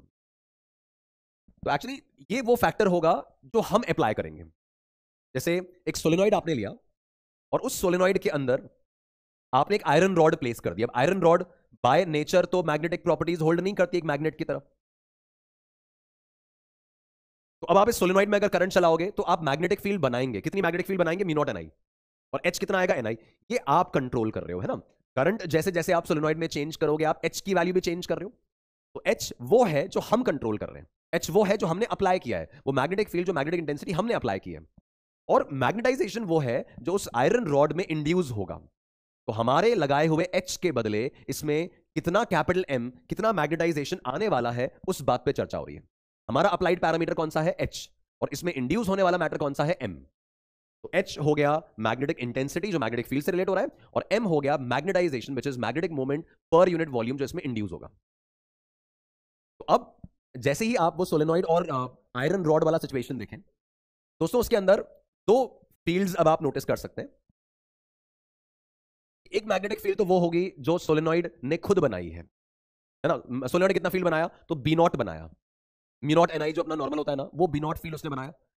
और दूसरा वो होगा जो इसमें इंड्यूस होगा, जो इस आयरन रॉड की प्रेजेंस की वजह से इसमें इंडक्शन आएगा। तो अपन यहां पर टोटल फील्ड लिख रहे हैं जो नेट फील्ड अंदर बनेगा किसमें? इस पूरे आयरन स्लैब के प्रेजेंस में नेट फील्ड कितना बनेगा? तो एक तो होगा जो मैग्नेटिक फील्ड हमने एक्सटर्नली अप्लाई किया, और एक वो होगा जो मैग्नेटिक फील्ड अंदर इंड्यूस हुआ। उन दोनों का वेक्टर समेशन जो हमने अप्लाई किया है, वो है बी नॉट। उसको लिख सकते हैं अपन मी नॉट टाइम्स एच, है ना। जो हमने अप्लाई किया मतलब सोलेनॉइड ने अपने करंट की वजह से जो म्यू नॉट एन आई बनाया, वो यहां पे लिख सकते हैं। वो जाएगा आपका, वो अप्लाइड मैग्नेटिक फील्ड होगी म्यू नॉट टाइम्स एच। तो ये हो जाएगा mu naught times H plus जो इंड्यूस हुआ है। दोस्तों एच का यूनिट है एम्पियर पर मीटर। इस एम्पियर पर मीटर वाले को म्यू नॉट से मल्टीप्लाई करते हैं तो मैग्नेटिक फील्ड का यूनिट बनता है Tesla. Ampere per metre unit वाले को म्यू नॉट से मल्टीप्लाई करते हैं तो टेस्ला बन रहा है। नाउ मैग्नेटाइजेशन का यूनिट भी वही है, एम्पियर पर मीटर। इसको भी अगर म्यू नॉट से मल्टीप्लाई करेंगे तो ये भी मैग्नेटिक फील्ड का यूनिट बनेगा, बट वो इंड्यूस्ड वाला बनेगा। तो एक्सटर्नल को लिख सकते हैं म्यू नॉट टाइम्स एच और इंड्यूस को लिख सकते हैं म्यू नॉट टाइम्स एम। ठीक है, यहां से आपका टोटल मैग्नेटिक फील्ड बन गया mu naught times H plus M. अब मैंने अभी आपको बोला था एच वो चीज है जो हमने अप्लाई की है और एम वो चीज है जो इसमें इंड्यूस हुई है। तो ये जो मैग्नेटाइजेशन होता है ना, this is actually proportional to the H that you have applied. जितना ज्यादा मैग्नेटिक फील्ड आप अप्लाई करोगे, जितना मैग्नेटिक इंटेंसिटी आप अप्लाई करोगे, उतना ज्यादा उसमें मैग्नेटाइजेशन आने की पॉसिबिलिटी है। तो magnetic this magnetization is directly proportional to the magnetization induced is proportional to the magnetic field applied. और यहां जो प्रोपोर्शनैलिटी कांस्टेंट आता है that is the susceptibility of the material. कि अलग अलग मटेरियल में अलग अलग टाइप का मैग्नेटाइजेशन आएगा। आप 4 टेस्ला की मैग्नेटिक फील्ड आयरन में लगाओ और फिर 4 टेस्ला की मैग्नेटिक फील्ड कॉपर में लगाओ, आप 4 टेस्ला की मैग्नेटिक फील्ड एल्निको में लगाओ, स्टील में लगाओ, सब अलग अलग रिस्पॉन्ड करेंगे। क्यों? बिकॉज सबका ससेप्टेबिलिटी अलग है। इसको मैग्नेटिक ससेप्टेबिलिटी बोलते हैं। तो कितना मैग्नेटिक इंटेंसिटी लगाने के बदले उसमें कितना मैग्नेटाइजेशन इंड्यूस होगा, वो प्रोपोर्शनैलिटी फैक्टर ससेप्टेबिलिटी होता है। अब इसको बना दिया जाता है वेक्टर के फॉर्म में। तो जाय की वैल्यू, जैसे जाय का वैल्यू 1 है तो जितना एच लगाया उतना एम आ गया। जाय का वैल्यू 0.5 है तो जितना एच लगाया उसका आधा ही मैग्नेटाइजेशन हुआ। जाय की वैल्यू 100 है फॉर एग्जांपल, तो मैग्नेटिक इंटेंसिटी एच है, तो मैग्नेटाइजेशन जो इंड्यूस हो रहा है ना, वो आपकी लगाई हुई फील्ड से 100 गुना ज्यादा है। मतलब ये ससेप्टेबिलिटी ये बात इंडिकेट करता है। तो जाय इज बेसिकली द फैक्टर कि कितना एच लगाने के बदले आपको कितना एम इंड्यूस्ड मिलने वाला है, वो ससेप्टेबिलिटी से पता चल रहा है। तो यहां अगर एम को मैं जाय टाइम्स एच प्लेस कर देता हूं, ये मैग्नेटिक ससेप्टेबिलिटी आ गया। The magnetization obtained is chi times susceptibility times the magnetic intensity applied. Important result. अब यहां एम की जगह लिख रहा हूं जाय टाइम्स एच। ये बी नेट जो था, ये म्यू नॉट बाहर था, अंदर था H plus M, H plus M, M को लिख रहा हूं जाई टाइम्स एच, इसमें ये एच बाहर आ जाएगा, तो ये हो गया म्यू नॉट इंटू 1 प्लस जाई टाइम्स एच। ठीक है, अगर सोलेनॉइड के केस में देखें तो जल्दी समझ में आएगा। तो सोलेनॉइड के केस में एच कितना था, सोलेनॉइड के केस में भी एच की बात हुई थी, दिस इज एनआई, ये सोलेनॉइड के केस में एनआई था। तो अगर मैं यहां पे एनआई लिख देता हूं तो ये हो गया म्यू नॉट इंटू 1 प्लस जाई टाइम्स एनआई। तो दोस्तों हमने ये तो पहले ही सीखा हुआ था कि अगर मैं सोलेनॉइड के अंदर कोई और मीडियम भर दूं, अगर यहां पर वैक्यूम भरा होता, वैक्यूम ही होता, तो मैग्नेटिक फील्ड होनी चाहिए थी म्यू नॉट एनआई। और जैसे ही मीडियम चेंज कर देते तो क्या करते थे, म्यू नॉट को म्यू आर से मल्टीप्लाई कर देते, रिलेटिव परमिएबिलिटी से मल्टीप्लाई कर देते थे। तो यहां मैग्नेटिक फील्ड एक्सपेक्टेड कितनी थी, तो mu R times mu naught NI expected थी। जैसे ही मीडियम चेंज करते थे तो मैग्नेटिक फील्ड में म्यू नॉट को म्यू आर से मल्टीप्लाई करना होता, ये जानते हैं अपन, इससे तुलना कर लो इसकी। तो mu naught NI, mu naught NI, that means ये जो म्यू आर है ना, दिस म्यू आर का value is 1 plus time. This is a very crucial result. जो रिलेटिव परमेबिलिटी है वो 1 प्लस ससेप्टेबिलिटी के बराबर है। Relative permeability mu R 1 plus chi के बराबर है, ये भूलना नहीं है। म्यू आर का वैल्यू 1 प्लस जाय के बराबर होगा। म्यू आर भी डायमेंशनलेस है और जाय भी डायमेंशनलेस है, कोई यूनिट नहीं है, कोई डायमेंशन नहीं है। तो ये एक पूरा खांचा आपका बन गया, पूरा एक फ्रेमवर्क बन गया जिसको आपको ध्यान रखना चाहिए। इसमें एक चीज और इंपॉर्टेंट होती है कि ये कोई और मटेरियल रखने से जो मैग्नेटिक फील्ड अंदर बनी उसमें फ्रैक्शनल चेंज कितना आया, कि जब वैक्यूम था तो फील्ड कितनी थी और जब मीडियम भर दिया तो फील्ड कितनी हो गई, उसमें कितना फ्रैक्शनल चेंज आया वो देख रहे हैं। तो देखो guys, we know that the fractional change in magnetic field, we know that it is B minus B naught upon B naught. ये वो नया फील्ड है जो मटेरियल भरने के बाद बना, आयरन रॉड भरने के बाद बना, एल्यूमिनियम रॉड भरने के बाद बना, स्टील रॉड भरने के बाद बना, और ये वो फील्ड है जो पहले ही था वैक्यूम में। अब ये जो बी बना है टोटल, ये कितना है, म्यू नॉट टाइम्स 1 प्लस जाई इंटू एच। सोलेनॉइड की बात नहीं कर रहे, मान लो इन जनरल भी लिखें, तो नया फील्ड जो है this is mu naught times 1 plus जाई इंटू एच माइनस पहले जो फील्ड बनी वैक्यूम में, जो फील्ड बनी उसको लिख सकते हैं, बी नॉट को क्या लिख सकते हैं, म्यू नॉट एच। जो बिना मटेरियल भरे फील्ड बनेगी वो कितनी आएगी, mu naught H, and that upon B naught, तो वो भी आ जाएगा म्यू नॉट एच। अब ओवरऑल देखें तो म्यू नॉट एच तो कैंसिल हो रहा है और ओवरऑल हमारे पास बच रहा है, तो म्यू नॉट कैंसिल हुआ, एच कैंसिल हुआ, this is 1 plus chi minus 1, that value comes out as chi. Again guys, this is a very crucial result कि जब आप एक मटेरियल भर देते हैं उस सोलेनॉइड में या किसी भी स्ट्रक्चर में, तो उसके अंदर fractional change in magnetic field कितना आता है उस नए मीडियम की वजह से, तो that is equal to the susceptibility of that material. जितना उसका ससेप्टेबिलिटी है, जितना उसका जाय है, उतने ही फ्रैक्शनल चेंज मैग्नेटिक फील्ड में आएगा। परसेंटेज के चेंज कितना आएगा, तो भाई इंटू 100 कर लो, इसी को इंटू 100 कर लो। ये एज अ रिजल्ट आपको याद रखना चाहिए, डेफिनेटली कुछ कुछ केसेस में, कुछ कुछ क्वेश्चंस में डायरेक्टली काम करेगा, है ना। तो चलिए इसके एप्लीकेशन देखते हैं। अब इन क्वेश्चंस के बाद नेक्स्ट पॉइंट आ रहा है about classification of magnetic materials. तो मैग्नेटिक मटेरियल्स को क्लासिफाई कैसे किया जाता है, ये सब कुछ होता है ऑन द बेसिस ऑफ जाय। ये ससेप्टेबिलिटी जो अपने पढ़ा ना, उसी के दम पे सब कुछ हो रहा है। Magnetization is chi times H, susceptibility times H.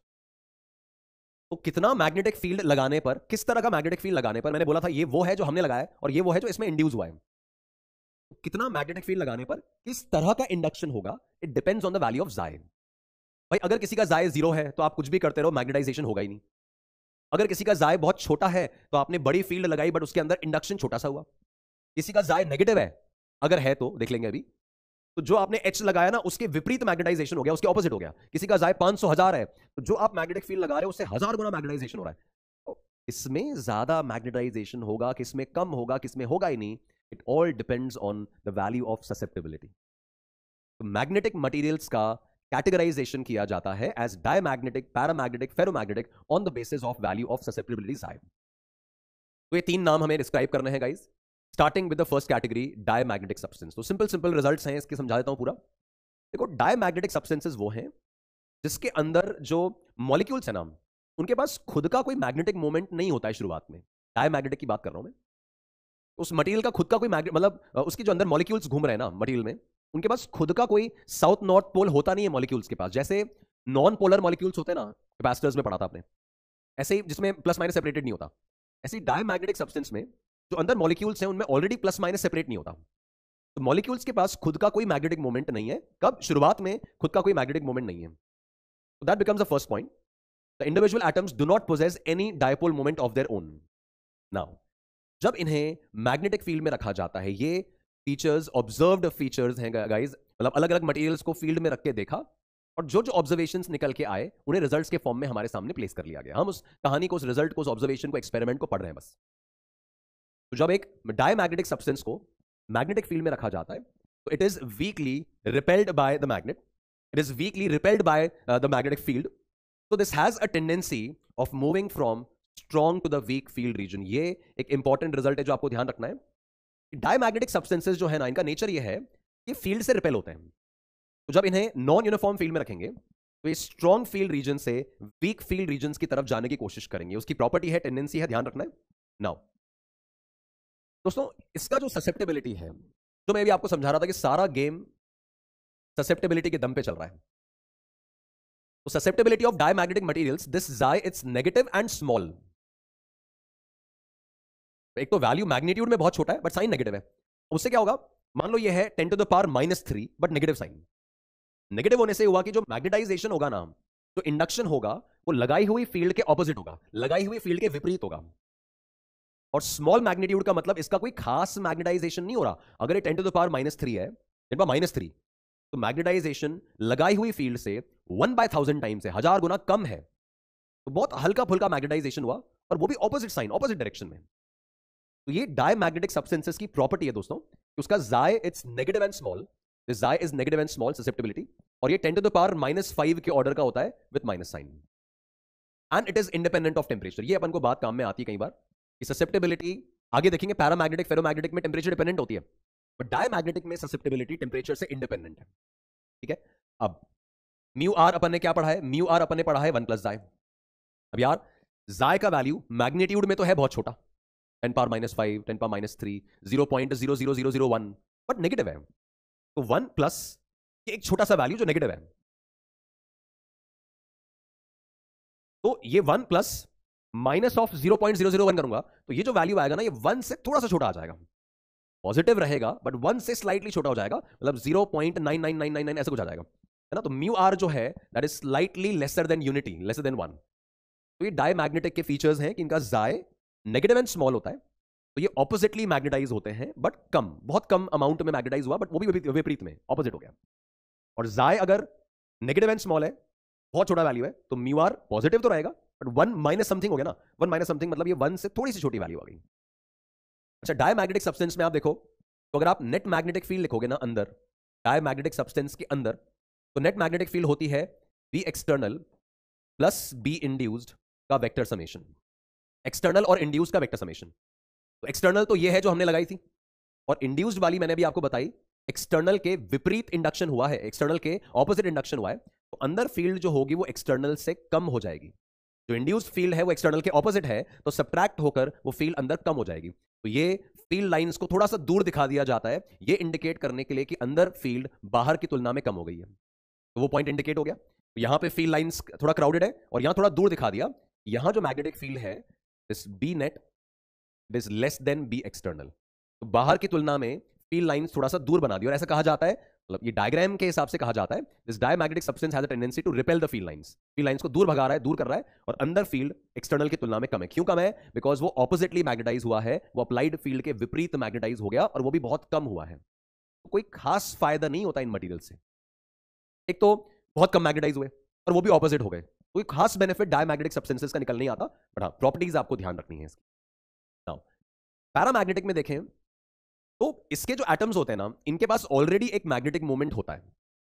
तो ये आपका एक पैरामैग्नेटिक सब्सटेंस है, इसके पास ऑलरेडी नॉर्थ साउथ पोलैरिटी होती है। किसके पास? पूरे मटेरियल के पास नहीं, अंदर के एटम्स, मॉलिक्यूल्स के पास। तो मॉलिक्यूल्स के पास ऑलरेडी एक साउथ नॉर्थ पोलैरिटी है, पर अंदर सारे डायपोल्स रैंडमली अलाइंड हैं, तो नेट डायपोल मोमेंट मिला जुलाकर सब जीरो हो जाता है। तो ये जो डायमैग्नेटिक सब्सटेंस है, इस पूरे सब्सटेंस के पास साउथ नॉर्थ पोलैरिटी नहीं है। अंदर जो मॉलिक्यूल्स हैं इनके पास साउथ नॉर्थ पोलैरिटी थी, बट सब रैंडमली अलाइंड थे, तो नेट मैग्नेटिक मोमेंट देखोगे तो सब नलिफाई होकर जीरो होगा। तो पूरे मटेरियल के पास साउथ नॉर्थ पोलैरिटी नहीं है, केवल एटम्स के पास है, केवल मॉलिक्यूल्स के पास है। अच्छा, डायमैग्नेटिक में मॉलिक्यूल्स के पास भी नहीं थी south north polarity, but paramagnetic में the individual atoms and molecules they have the dipole moment of their own initially, but random alignment के कारण नेट जीरो रहता है। अब जैसे ही अपन मैग्नेटिक फील्ड लगाते हैं ना, जैसे अपन एक्सटर्नल मैग्नेटिक फील्ड लगाएंगे, इन सारे डायपोल्स पे जो रैंडमली भाग रहे थे दे will all experience a torque. जैसे ही डायपोल को फील्ड में रखते हो उस पर टॉर्क लगता है एम बी साइन थीटा। तो ये बहुत सारे डायपोल्स हैं, आपने एक्सटर्नल फील्ड लगाई, ये एक्सटर्नल फील्ड लगाते ही सारे डायपोल्स पे टॉर्क लगने लग गया M B sine theta, M B sine theta, and they will all have a tendency to align themselves along the field. सबकी टेंडेंसी होती है फील्ड के अलोंग अलाइन होने की, तो सारे डायपोल्स फील्ड के अलोंग अलाइन हो जाएंगे, है ना, इस तरह से अलोंग अलाइन हो जाएंगे और अंदर फील्ड बढ़ जाएगी। मतलब यहां जो इंडक्शन हुआ है दोस्तों, ये एक्सटर्नल फील्ड के अलोंग ही हो गया है। एक तो एक्सटर्नल फील्ड लगा रखी थी राइट साइड में, और जो डायपोल्स हैं वो भी राइट साइड में अलाइन हो गए, तो मैग्नेटाइजेशन यहां अप्लाइड फील्ड के अलोंग ही हो जाता है। डायमैग्नेटिक में मैग्नेटाइजेशन अप्लाइड फील्ड के विरुद्ध हुआ था, यहां मैग्नेटाइजेशन अप्लाइड फील्ड के अलोंग होता है बिकॉज ऑफ दिस अलाइनमेंट। तो अंदर जो फील्ड आएगी वो आपकी एक्सटर्नल और इंड्यूस्ड का समेशन होगी, ठीक है। ये इंड्यूस्ड वाली उसी डायरेक्शन में है जिस डायरेक्शन में एक्सटर्नल है, तो नेट मैग्नेटिक फील्ड एक्सटर्नल से बढ़ जाएगी। तो आपको फील्ड लाइंस पास में दिखाने हैं, है ना। मैग्नेटिक फील्ड बी नॉट से, इस बी नॉट से ज्यादा फील्ड अंदर है, तो आपको फील्ड लाइंस क्राउडेड शो करने हैं कि भाई अंदर फील्ड बढ़ गई और बाहर वाली तो जो थी वो थी। यहां ऑब्जर्व क्या किया गया, यहां पे ऑल्दो मैग्नेटाइजेशन अप्लाइड फील्ड के अलोंग है, पर दोस्तों यहां भी मैग्नेटाइजेशन कम है, बहुत ज्यादा मैग्नेटाइजेशन नहीं हुआ, ऐसे कोई 1000 गुना 2000 गुना वो सब नहीं हुआ। तो यहां जब m बराबर जाय टाइम्स h को स्टडी किया ना कि कितना टाइम्स मैग्नेटाइजेशन हुआ, तो देखा गया कि दिस जाय पॉजिटिव तो है, जिस तरफ मैग्नेटिक फील्ड लगाई है इंडक्शन उसी तरफ हुआ है, पॉजिटिव तो है, ये पॉजिटिव होगा तो m और h सेम डायरेक्शन में आ जाएंगे, बट अभी भी स्मॉल है। तो पैरामैग्नेटिक सब्सटेंस में आपका ससेप्टेबिलिटी प्लस में तो है, बट रेंज अभी भी छोटी है, 10 पावर -3, 10 पावर -4, 10 पावर -5 इस ऑर्डर की है। तो susceptibility is positive and small. तो मैग्नेटाइज हुआ, फील्ड के अलोंग ही मैग्नेटाइज हुआ, बट बहुत ज्यादा मैग्नेटिक प्रॉपर्टीज नहीं आई, हल्का फुल्का मैग्नेटाइजेशन आ गया, हल्का फुल्का इंडक्शन आ गया। अब म्यू आर पे कमेंट करें, म्यू आर पे कमेंट करेंगे तो 1 प्लस दाई होगा, दाई पॉजिटिव है और 0.001 है, पॉजिटिव है, तो ये 1 से स्लाइटली बड़ा हो जाएगा, तो इसका relative permeability mu R is slightly greater than 1। तो ऐसे रिजल्ट्स फॉर्मेट में ध्यान रखने कि फील्ड में रखने से डायपोल्स का क्या हो रहा है, अलोंग अलाइन हो रहे हैं कि ऑपोजिट हो रहे हैं, अंदर फील्ड बढ़ रही है कि कम हो रही है, उसके हिसाब से जाय पॉजिटिव होगा नेगेटिव होगा, लार्ज होगा कि स्मॉल होगा, म्यू आर पे क्या कमेंट आएगा, डायग्राम कैसा बनेगा, सेम रिजल्ट तीनों मटेरियल्स पे अप्लाई होंगे, सेम कैटेगरी मतलब। देन गाइस एक बात यहां पर आती है, ससेप्टेबिलिटी का टेम्परेचर डिपेंडेंस, ये ध्यान रखना है, भूलना नहीं है दोस्तों। जैसे जैसे जैसे डायमैग्नेटिक में मैंने कहा था ससेप्टेबिलिटी टेम्परेचर से इंडिपेंडेंट है, वहां टेम्परेचर डिपेंडेंसी नहीं है। पैरामैग्नेटिक में टेम्परेचर बढ़ाने के साथ साथ क्या होगा, जैसे आप टेम्परेचर बढ़ाएंगे, इसके अंदर ये जो डायपोल्स थे ना पैरामैग्नेटिक में, वो और ज्यादा फटाफट भागने लगेंगे, वाइब्रेट करने लगेंगे, उनका वाइब्रेशन बहुत और इंटेंस हो जाएगा, और जितना ज्यादा इंटेंस वाइब्रेशन होगा ना, उनको अलाइन करना और मुश्किल हो जाएगा। आपस में टक्कर हो रहा है, कोई अलाइन होने की कोशिश कर रहा है, उसको अलग कर रहा है। टेम्परेचर बढ़ाते ही उन्हें अलाइन करना इट गेट्स डिफिकल्ट। अलाइनमेंट अगर डिफिकल्ट होगा तो मैग्नेटाइजेशन और मुश्किल हो जाएगा कि भाई अलाइन हो ही नहीं पा रहे, मैग्नेटाइज हो ही नहीं पा रहा है, इंडक्शन आ ही नहीं पा रहा है। तो मैग्नेटाइजेशन अगर डिफिकल्ट होगा, मैग्नेटाइज अगर हो ही नहीं पाएगा ज्यादा, तो जाय की वैल्यू कम होने लगेगी कि भाई और कम मैग्नेटाइज हो रहा है ये। तो टेम्परेचर बढ़ाने से और रैंडम हो गए मॉलिक्यूल्स, रैंडम हो गए तो अलाइनमेंट और मुश्किल हो गया टॉर्क लगाकर, तो मैग्नेटाइजेशन बहुत स्ट्रांग हो नहीं पाया। तो the susceptibility is found to be inversely proportional to temperature, ये याद रहना चाहिए, this is Curie's law. Susceptibility is inversely proportional to temperature, मतलब Xi1 upon Xi2 will be equals to T2 upon T1, है ना। ये अपने लिए अगेन इंपॉर्टेंट रिजल्ट है कि पैरामैग्नेटिक सब्सटेंस में susceptibility is inversely proportional to temperature, तो Xi1 bye Xi2 is T2 bye T1। इसमें Xi और T में ग्राफ पूछें, इनवर्स प्रोपोर्शनैलिटी है, तो Xi एंड T में अगर ग्राफ आएगा तो वो हाइपरबोलिक शेप आएगा इनवर्स प्रोपोर्शनैलिटी के कारण। अगर ये ससेप्टेबिलिटी वर्सेस टेम्परेचर ग्राफ पूछे, तो that susceptibility versus temperature graph is going to be a rectangular hyperbola because of inverse proportionality. तो ये क्यूरीज लॉ है जो पैरामैग्नेटिक सब्सटेंसेस में अप्लाई होता है। देन अच्छा, पैरामैग्नेटिक में एक बात और है कि अगर मैं बहुत ज्यादा फील्ड अप्लाई कर दूं, एक्सटर्नल फील्ड जो H हम अप्लाई कर रहे थे और M उसके कारण इंड्यूस हो रहा था, अगर मैं H की वैल्यू बहुत बढ़ा दूं, इंडक्शन मतलब एक्सटर्नल फील्ड बहुत ज्यादा बढ़ा दिया, तो इतना ज्यादा फील्ड लगा दिया कि आप सारे के सारे डायपोल्स को अलाइन कर चुके हो, तो अभी और अलाइनमेंट करने के लिए कुछ बचा ही नहीं। तो फील्ड स्ट्रेंथ एक्सटर्नल वाला इतना ज्यादा लगा चुके हैं कि सारे डायपोल्स अलाइन हो गए, तो ऐसे केस में हमारा मटेरियल सैचुरेशन मैग्नेटाइजेशन पे पहुंच चुका होगा कि भाई इससे ज्यादा और मैग्नेटाइज नहीं कर सकते, तो वो सैचुरेशन मैग्नेटाइजेशन आ गया है ना। ये कब आ रहा है? जब आपने एक्सटर्नल फील्ड इतनी ज्यादा कर दी that all the dipoles torque झेल के सब अलाइन हो गए, अब और अलाइन करने को कुछ नहीं बचा और इंडक्शन लाने को कुछ नहीं बचा। वी कॉल दैट की मटेरियल सैचुरेशन मैग्नेटाइजेशन पे आ चुका है, राइट। तो ये आपका डायमैग्नेटिक का डिस्क्रिप्शन हुआ। अब फेरोमैग्नेटिक पे आते हैं। फेरोमैग्नेटिक में देखो होता क्या है कि ये जो अंदर आप स्ट्रक्चर देख रहे हो ना, इसमें क्या होता है कि एक जैसे डायपोल्स, मतलब मान लो एक बहुत सारे डायपोल्स हैं, उसमें से एक ग्रुप है जिसमें डायपोल्स सारे इस तरफ अलाइंड हैं। तो ये इस तरफ अलाइन, इस तरफ पॉइंट करने वाले सारे डायपोल्स एक ही इलाके में रह रहे हैं। ये सारे एक ही इलाके में रह रहे हैं, ऐसे पॉइंट करने वाले डायपोल्स। फिर लेट्स से ऐसे ऊपर की तरफ पॉइंट करने वाले जितने भी डायपोल्स हैं वो सारे एक ही इलाके में रह रहे हैं। तो मान लीजिए वो ये इलाका मुझे मिला कि यहां पर जितने भी डायपोल्स हैं वो सारे ऐसे वाले हैं। We call these regions as domains. Ferromagnetic substance और पैरामैग्नेटिक सब्सटेंस में यही फर्क होता है। पैरामैग्नेटिक में भी मॉलिक्यूल्स के पास खुद का मैग्नेटिक मोमेंट था, फेरोमैग्नेटिक में भी सबके पास अपना अपना मैग्नेटिक मोमेंट है, पर यहां एक जैसे मैग्नेटिक मोमेंट अलाइनमेंट वाले लोग एक साथ रहते हैं, ऐसे कॉलोनीज बनी हुई हैं, and these colonies are called domains. ऐसे वाले एक साथ हैं, ऐसे वाले एक साथ हैं, दे आर कॉल्ड डोमेन्स। अब जैसे ही हम एक्सटर्नल फील्ड लगाते हैं, सिंस इनमें रैंडमाइजेशन कम है, एक जैसे लोग एक साथ हैं, तो जैसे एक्सटर्नल फील्ड लगाओगे ना, टॉर्क एमबी साइन थीटा के कारण सारे के सारे डायपोल्स खट से अलाइन हो जाएंगे। पैरामैग्नेटिक में एक दूसरे को टक्कर मार के, है ना, अलाइन होने में एक ऑब्स्टैकल क्रिएट हो रहा है, ऑब्स्ट्रक्शन क्रिएट हो रहा है। यहां सारे एक जैसे डायपोल्स एक साथ हैं, जैसी टॉर्क लगेगी सारे के सारे ऐसे अलाइन हो जाएंगे। ऐसे केस में भी से दैट ये मटेरियल बहुत हेवीली मैग्नेटाइज होगा। एक तो फील्ड के अलोंग तो होगा ही होगा, बिकॉज सारे डायपोल्स एक्सटर्नल फील्ड के अलोंग अलाइन हो गए, बट अलोंग विद दैट बहुत हेवीली मैग्नेटाइज होगा, बहुत ज्यादा मैग्नेटाइज होगा। अल्टीमेटली काम का मटेरियल यही है, मैग्नेटाइज हो तब तो काम में लेंगे ना, तो ये अल्टीमेटली काम का मटेरियल यही है। तो दोस्तों दोबारा वही matter, m is equals to जाई times H. m equals to जाई टाइम्स एच में क्या कमेंट कर सकते हैं?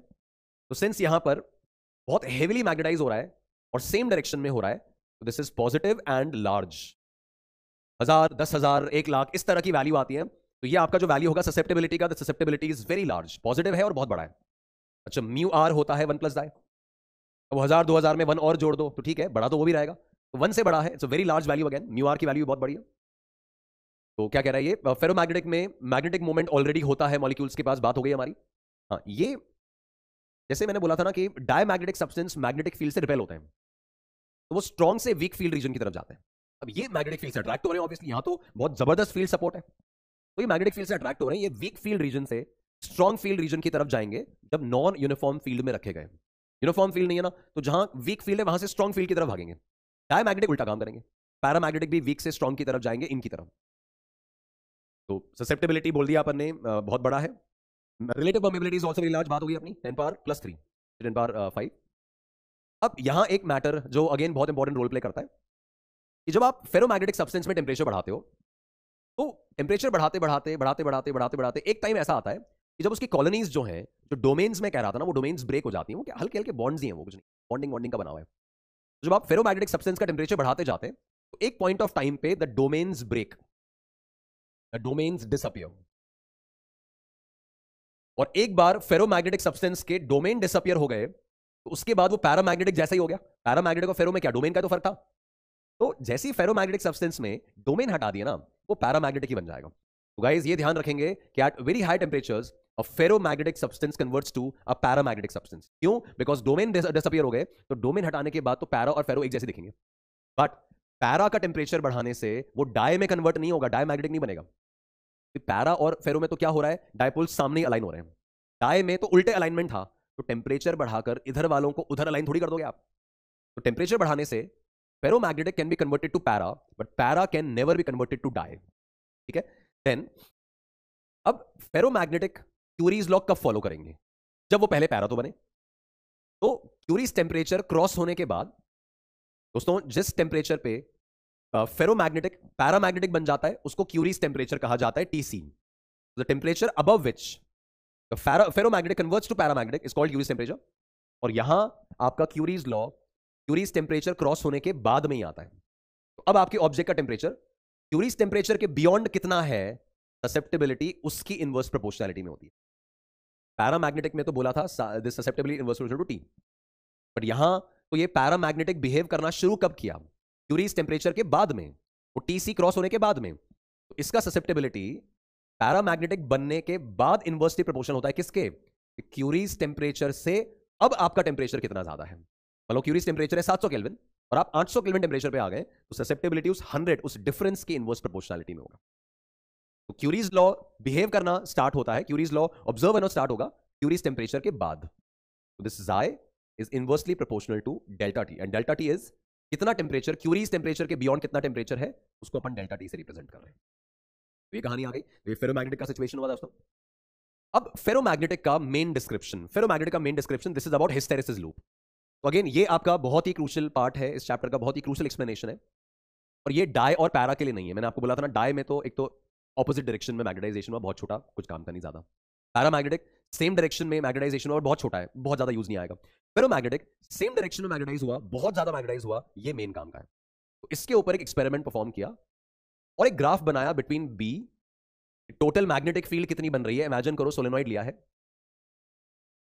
इस सोलेनॉइड के अंदर एक फेरोमैग्नेटिक सब्सटेंस भर दिया है और फिर इसमें करंट चलाना स्टार्ट किया। तो ये करंट कितना चलाना है आई, वो तो हम कंट्रोल करेंगे, और सोलेनॉइड का एच कितना होता है, सोलेनॉइड का एच होता है एनआई। तो ये एक्सटर्नली कंट्रोल्ड है ना, ये एक्सटर्नली कंट्रोल्ड एच है। वही आई कितना चलाना है सोलेनॉइड में वो तो अपन डिसाइड कर रहे हैं ना, तो एच एक्सटर्नली कंट्रोल्ड है। और उस एच की वजह से यहां अंदर टोटल मैग्नेटिक फील्ड बी कितना बनेगा उसको हमें स्टडी करना है। तो जैसे जैसे मैं एच चेंज करते जा रहा हूं, इसमें कितना मैग्नेटिक फील्ड बनता जा रहा है, ये कितना मैग्नेटाइज होता जा रहा है, टोटल फील्ड इसके अंदर कितनी आ रही है, उसको एनालाइज करने के लिए ग्राफ बनाया जाता है between B and H. B है टोटल मैग्नेटिक फील्ड इस इलाके का, इसमें एक्सटर्नल और इंड्यूस दोनों आ गए, और एच है वही जो अपन कंट्रोल कर रहे हैं, करंट कंट्रोल करके एच कंट्रोल कर रहे हैं। The graph is between H applied and B obtained. ऐसे ध्यान रखोगे ना तो बड़ा आसानी से समझ आएगा, H applied versus B obtained. तो ऑब्जर्व ये किया गया कि जैसे जैसे एच की वैल्यू बढ़ा रहे हैं, जैसे जैसे हम करंट बढ़ा रहे हैं, तो ये और ज्यादा मैग्नेटिक फील्ड बनाएगा, कौन, सोलेनॉइड और ज्यादा मैग्नेटिक फील्ड बनाएगा। जैसे जैसे मैग्नेटिक फील्ड बनेगी, ये आयरन रॉड, ये फेरोमैग्नेटिक सब्सटेंस सॉरी, और ज्यादा मैग्नेटाइज होते जाएगा, और वो तो हम ऐसी बात कर चुके हैं कि जबरदस्त मैग्नेटाइजेशन होता है उसका। तो जैसे जैसे आप करंट बढ़ाते जा रहे हो, ये सोलेनॉइड अपनी फील्ड बढ़ाता जा रहा है, एक्सटर्नल फील्ड बढ़ाओगे तो इंड्यूस्ड फील्ड और शूट अप होगी और नेट मैग्नेटिक फील्ड बढ़ती चली जाएगी। तो ये आप अप्लाइड मैग्नेटिक फील्ड के साथ साथ टोटल मैग्नेटिक फील्ड रेज हो रही है, इंक्रीज हो रही है ना। ये एच वो है जो हम कंट्रोल कर रहे हैं, और ये बी वो है जो इसमें टोटल इंड्यूस हो रहा है, नेट मैग्नेटिक फील्ड जो आ रही है। तो हमारे एच के बढ़ाने के साथ साथ अंदर जो नेट मैग्नेटिक फील्ड था फेरोमैग्नेटिक सब्सटेंस की, वो बढ़ता गया, और एक लिमिट के बाद ग्राफ ऐसा हॉरिजॉन्टल सा होने लगा। क्यों? बिकॉज वो सैचुरेशन मैग्नेटाइजेशन रीच करने वाला है। तो आप इतनी मैग्नेटिक फील्ड लगा चुके हैं कि सारे के सारे डायपोल्स अलाइन हो गए, तो अब अलाइन करने को कुछ नहीं बचा, तो आपका टोटल मैग्नेटिक फील्ड कांस्टेंट होने वाला है कि भाई सैचुरेशन आ गया। तो ये जो रीजन है guys, this is of saturation magnetization, ये फेरो में भी आता है, और ज्यादा मैग्नेटाइज करने को कुछ बचा नहीं। ठीक है, अब एक बार आपने सारे डायपोल्स अलाइन कर दिए, सैचुरेशन मैग्नेटाइजेशन आ गया, इंड्यूस जितना करा सकते थे करा दिया। नाउ कहानी यहां से स्टार्ट होती है हिस्टेरेसिस की, कि अगर मैं अब करंट की वैल्यू कम करने की कोशिश करूं, कि भाई चलो सोलेनॉइड का करंट विड्रॉ करते हैं, देखते हैं कि ये फेरोमैग्नेटिक सब्सटेंस जो भरा था ना बीच में, ये अपनी मैग्नेटिक प्रॉपर्टी लूज करता है कि नहीं करता है। जैसे मैग्नेटाइज हुआ था वैसे डीमैग्नेटाइज होता है कि नहीं होता है। तो जब करंट को कम किया गया, जब एच को कम किया गया, तो इट वाज ऑब्जर्व दैट कि ग्राफ अपने एक्चुअल पाथ को रिट्रेस करके नहीं आया, वो अपने एक्चुअल पाथ को रिट्रेस करके नहीं आया। जिस तरह से अंदर की मैग्नेटिक फील्ड बढ़ी थी उस पैटर्न पे डिक्रीज नहीं हुई, rather the graph followed a different path. अब इस ग्राफ का मतलब क्या है, देखो जब मैं एच की वैल्यू कम कर रहा हूं, जब मैं एच की वैल्यू कम कर रहा हूं, तो देखो ये ग्राफ में वापस अपन बैक आ रहे हैं, एच कम हो रहा है, बट बी उतना कम नहीं हो रहा जितना पहले था। तो ये एच जीरो करने के बाद भी एच का वैल्यू जीरो कर दिया यहां पे ना, एच जीरो करने का मतलब करंट बंद कर दिया सोलेनॉइड में। तो सोलेनॉइड में करंट बंद कर दिया, तो सोलेनॉइड ने खुद की फील्ड बनाना बंद कर दिया है, तो भी इसके अंदर कुछ मैग्नेटिक फील्ड बनी बनाई रह गई। इसका मतलब उस फेरोमैग्नेटिक सब्सटेंस ने अपनी मैग्नेटिक प्रॉपर्टीज गिव अप नहीं की, उसमें कुछ मैग्नेटिक फील्ड बनी बनाई रह गई, और उस बची हुई मैग्नेटिक फील्ड को अपन कहते हैं रेमिनेंस, रिटेंटिविटी। उसने कितना मैग्नेटिक प्रॉपर्टी रिटेन कर लिया, उसमें कितनी मैग्नेटिक फील्ड रिमेनिंग रह गई, we call that as the remanence. ये ओ से लेके बी तक, इस ओ से बी वाला portion is termed as the retentivity,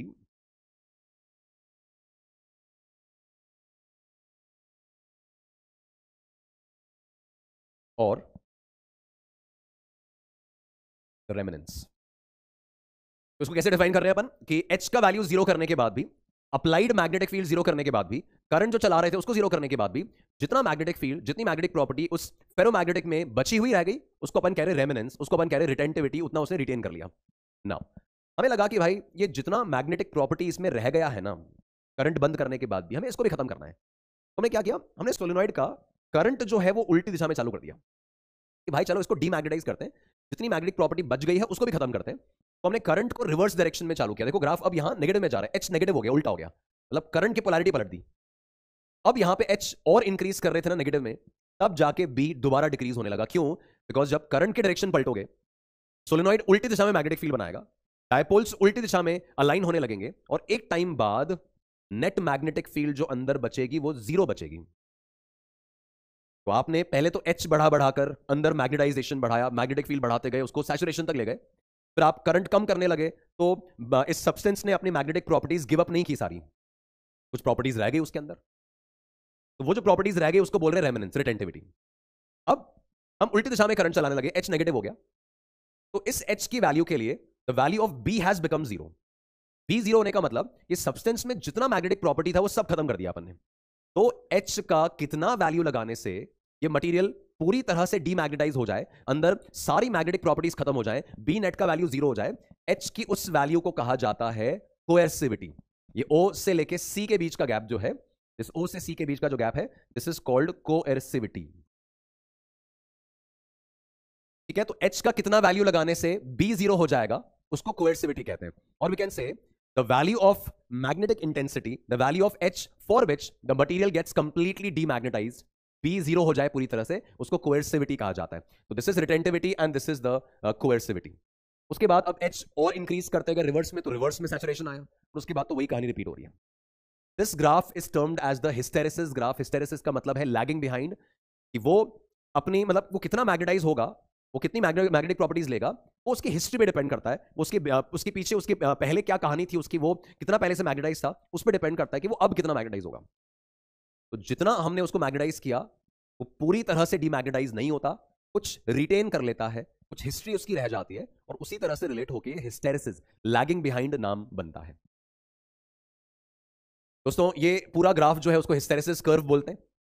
इस हिस्टेरेसिस कर्व में आप देखो, जितना ज्यादा रिटेंटिविटी होगा, जितना ज्यादा कोएर्सिविटी होगा, वो उतना ही बेटर फेरोमैग्नेटिक सब्सटेंस कहलाएगा, बिकॉज उसने बहुत ज्यादा मैग्नेटिक प्रॉपर्टीज करंट बंद होने के बाद भी अपने अंदर रख लिया। हम यही तो चाहते हैं कि करंट चलता रहे, तब तक मैग्नेटिक प्रॉपर्टी शो कर रहा है तो बढ़िया बात है, बट करंट बंद करने के बाद भी मैग्नेटिक प्रॉपर्टी शो कर रहा है तो बेस्ट है। तो जितना ज्यादा मैग्नेटिक प्रॉपर्टीज वो रिटेन कर लेगा, वो उतना बेटर फेरोमैग्नेटिक सब्सटेंस कहलाएगा, परमानेंट मैग्नेट बनने की उतनी ज्यादा एबिलिटी उसके अंदर होगी। तो अच्छा, ये जो ग्राफ है ना, इस ग्राफ का जो पूरा एरिया है, that represents the energy loss, कि हमने इस पर कुछ इन्वेस्टमेंट किया, और जब वापस से पीछे लाए तो इसने हमें रिटर्न बैक नहीं किया, तो रिटर्न बैक नहीं किया तो हमारा तो नुकसान हो गया, है ना। तो वो एनर्जी लॉस कहा जाता है। The area of the graph, जितना ब्रॉड ग्राफ होगा उसमें हिस्टेरेसिस लॉस उतना ही ज्यादा होगा। ऑल्दो हम तो यही चाहते थे कि हमारा नुकसान हो, वो मैग्नेटाइज हो जाए, बेटर मैग्नेटाइज हो जाए, बट स्टिल जितना आपने उसको मैग्नेटाइज करने के लिए खर्चा किया, एनर्जी दिया, करंट बंद करने पे उसने आपको लौटाया नहीं, तो आपके लिए वो एक लॉस की तरह माना जाता है। तो that area, the area of the hysteresis graph is directly proportional to the energy invested, the energy loss जो आने वाला है। ठीक है, तो ये पूरा मैंने स्टोरी आपको एक्सप्लेन कर दिया अबाउट कोएर्सिविटी, रिटेंटिविटी एंड ऑल। तो गाइस, अब सॉफ्ट मैग्नेटिक मटेरियल और हार्ड मैग्नेटिक मटेरियल्स की कैटेगरी बनती है हिस्टेरेसिस लूप को देखते ही। तो ये फेरोमैग्नेटिक की ही दो कैटेगरी है, पैरा और डाई की कैटेगरी नहीं है। पढ़ाई फेरो की जाती है, फोटो फेरो का बनाया जाता है, डायग्राम फिगर हिस्टेरेसिस फेरो का किया जाता है। ये फेरो की दो कैटेगरीज हैं। सॉफ्ट मैग्नेटिक मटेरियल्स वो हैं जिनका हिस्टेरेसिस कर्व नैरो होता है, सकड़ा होता है, ब्रॉड नहीं होता, पतला होता है, तो उसका कोएर्सिविटी भी कम होगा और रिटेंटिविटी भी कम होगा। मतलब करंट विड्रॉ करने के बाद वो बहुत कम मैग्नेटिक प्रॉपर्टीज अपने अंदर बचा लेगा, बहुत कम प्रॉपर्टीज बचाएगा, मैक्सिमम प्रॉपर्टीज वो गिव अप कर देगा, तो उसका हिस्टेरेसिस कर्व, उसकी रिटेंटिविटी कम आएगी। ऐसे मटेरियल्स को सॉफ्ट मैग्नेटिक मटेरियल्स कहा जाता है, जिनका ग्राफ इसमें आ रहा है। हाँ देखो, ये है ना, जिनका हिस्टेरेसिस कर्व नैरो है, रिटेंटिविटी कम है, कोएर्सिविटी कम है, we call them as soft magnetic materials. और जिनका रिटेंटिविटी ज्यादा है, कोएर्सिविटी ज्यादा है, ब्रॉड ग्राफ बन रहा है ऐसा, they are hard magnetic materials. तो ये कम मैग्नेटिक प्रॉपर्टीज रिटेन करेंगे, और ये बहुत ज्यादा मैग्नेटिक प्रॉपर्टीज अपने अंदर रिटेन कर लेंगे, गिव अप कम करेंगे। तो अब इसमें तो soft magnetic materials they have low retentivity, low coercivity and small hysteresis loss. Graph का एरिया भी कम होगा, रिटेंटिविटी कम होगी, कोएर्सिविटी भी कम होगी। अब इसमें याद रखना है गाइस, कोई ऑप्शन नहीं है, याद रखना है, these are used for making electromagnets, cores of transformers, motors and generators. जिसका हिस्टेरेसिस लूप नैरो है, जिसका कोएर्सिविटी रिटेंटिविटी कम है, उसको इलेक्ट्रोमैग्नेट्स में, ट्रांसफॉर्मर्स में, मोटर्स में, जनरेटर्स में काम में लिया जाता है। याद रहना चाहिए, इस पे डायरेक्ट सवाल आते रहे हैं, बहुत इंपॉर्टेंट है। एग्जांपल क्या है? Soft iron, new metals, alloy and examples. ये आपको याद रखना है, मतलब कोई और चॉइस ही नहीं होती, याद रखना है अल्टीमेटली।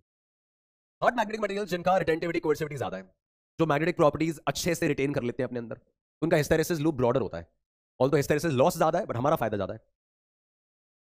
तो they are used in electric meters. Again important है, ये याद रखना है। Electric meters, loudspeakers and hard magnetic में वो परमानेंट मैग्नेट्स वाला काम ही करते हैं। एग्जांपल क्या है? Steel, alnico, alnico max, ticonal, lodestone, ये एग्जांपल्स हैं। इनके बेसिस पे क्या सवाल आए हैं, पीवाईक्यूज क्या हैं, क्या अच्छे क्वेश्चंस बन सकते हैं, उन पे बात करते हैं हम।